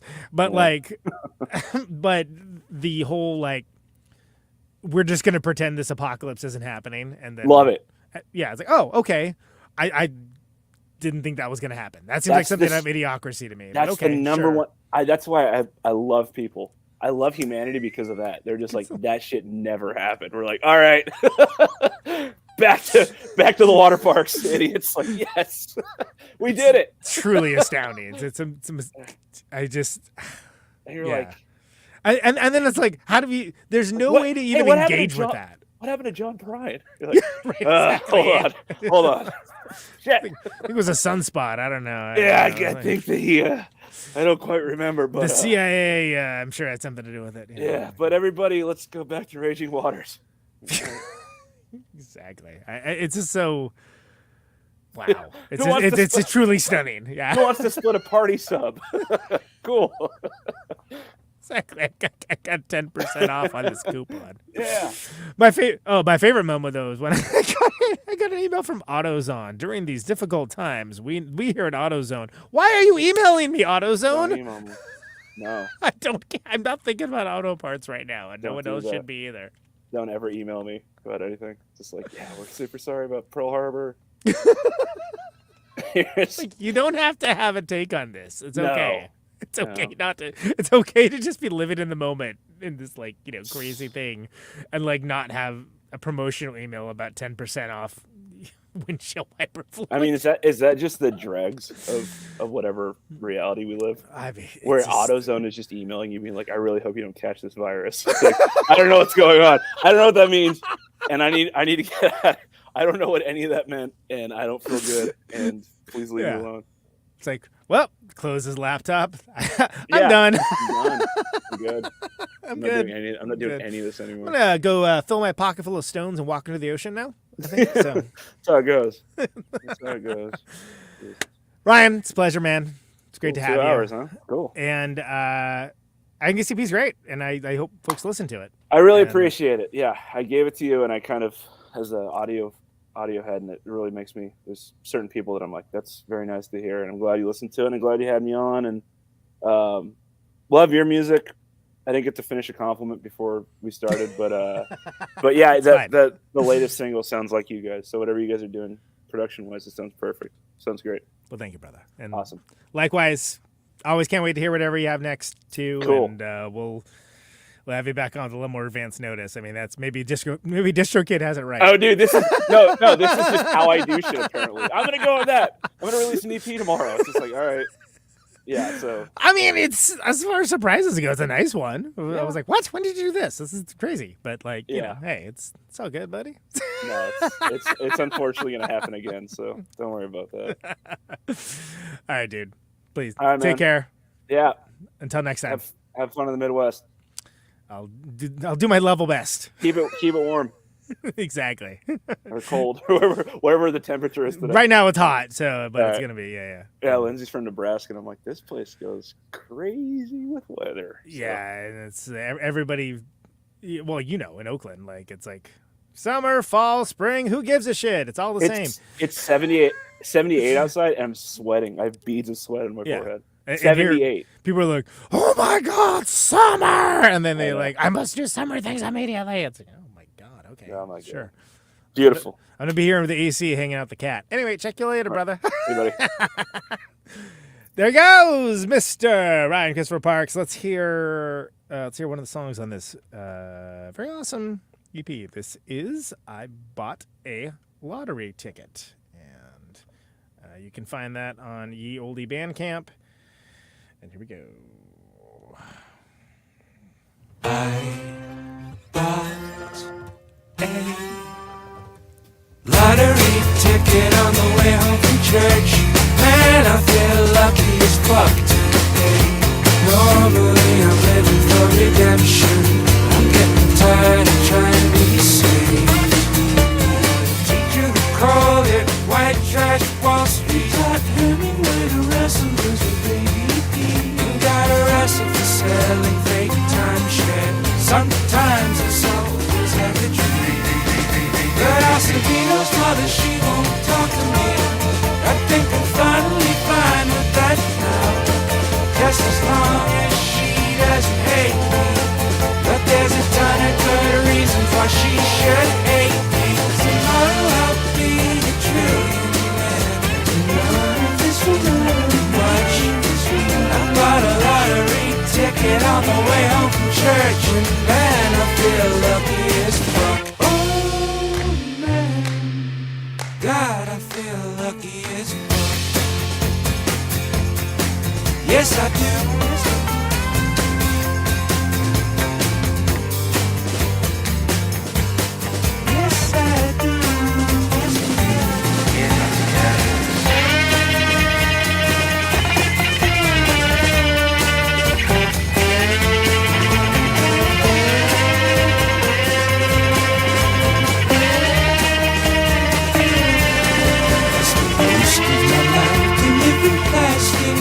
some guy who owns 100-foot pole. I'm gonna burn this truck and buy him out, make him deliver me dog food. Turn my house into a Margaritaville and be a real piece of shit. Acevedo can live in a bounce house and go to bed when he sees fit. I'll find a girl to love me and will love her just as much. 'Cause I bought a lottery ticket on the way home from church, and man, I feel lucky as fuck. Oh Lord, man, I feel lucky as fuck.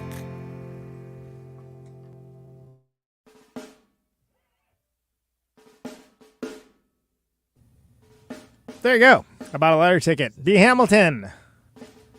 That is off of the new EP. Go get that. bhamilton.bandcamp.com. Can you hear me now? What's it called? Other Lives of Magic and Wonder or whatever. It's a long title, man. Lay off me. That was Mr. Ryan Christopher Parks of the awesome B. Hamilton. They're on Instagram, and I don't think the bands would be on all the other stuff. Anyway, name of the show is Conan Neutron's Protonic Reversal. Thank you so much for listening to it. This show airs Thursdays, 8 Eastern, 7 Central, 6 Mountain, 5 Pacific. Streaming on YouTube and Twitch. Podcasted later. Podcast always free. All the archives, protonicreversal.com. No ads, no sponsors. No kidding. Appreciate all y'all. All y'all. Who am I? If you do want to support the show, though, and get episodes sooner, $1 a month at patreon.com/Protonic Reversal achieves that goal and helps keeps the lights on, so to speak, right? And if you like the show, even a single episode, please feel free to like it. What a dumb sentence. Subscribe on your platform of choice. Share it around the internet, or even just leave a review. All that helps people discover the show, and it beats back the almighty algorithmic overlords. It's also just a darn nice thing to do. 50,000 watts of power. Chris Williams and Maple Stave next week. Should be a good one. And I got 3 more things I can't announce yet, but stay tuned. If you don't already, do the thing on the stuff that make sure you see all the stuff, because there's some incredible things coming out. Big things happening. That's what bands always say. It's a joke. Microphone. Co-Neutron Secret Friends on tour. Cincinnati, Columbus, Louisville, Madison. Stay safe out there. Can you hear me now? Check you later. Out on Route 128, we're dark and lonely. I got my radio on. Can you hear me now?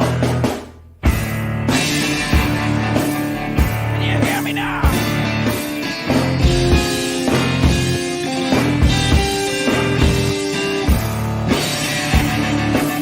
Can you hear me now?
Welcome to my top 10.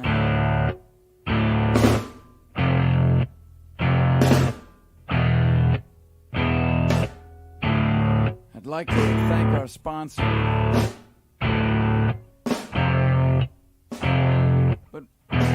haven't got a sponsor. Not if you were the last man on Earth. She was prepared to prove it.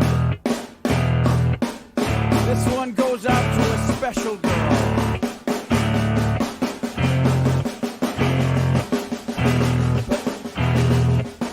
But there is no special girl.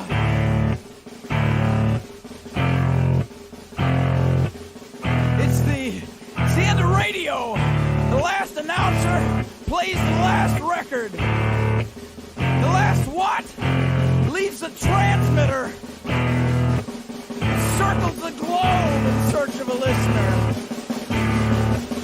Can you hear me now? Can you hear me now?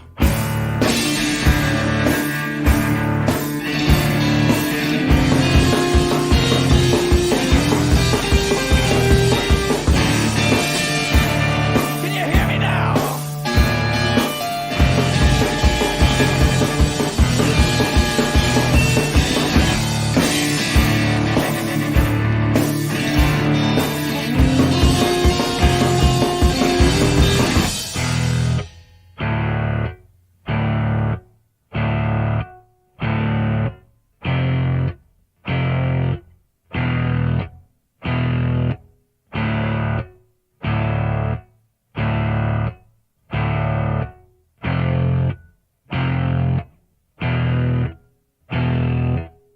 Is it really broadcasting if there's no one there to receive?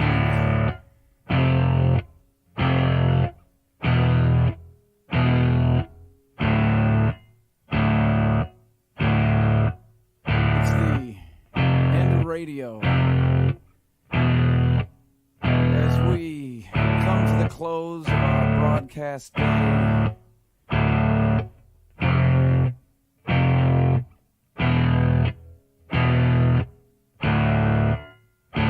got my radio on.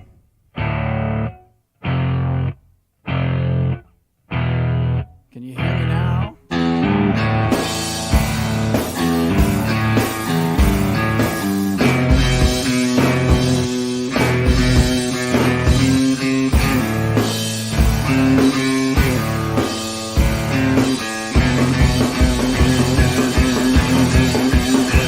me now?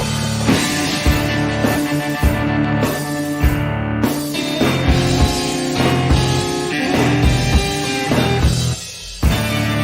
hear me now?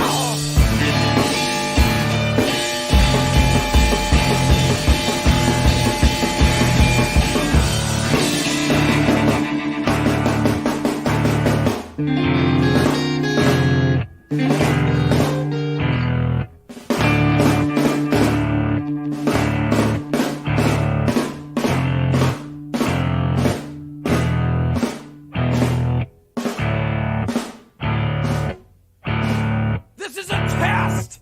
If this had been a real emergency,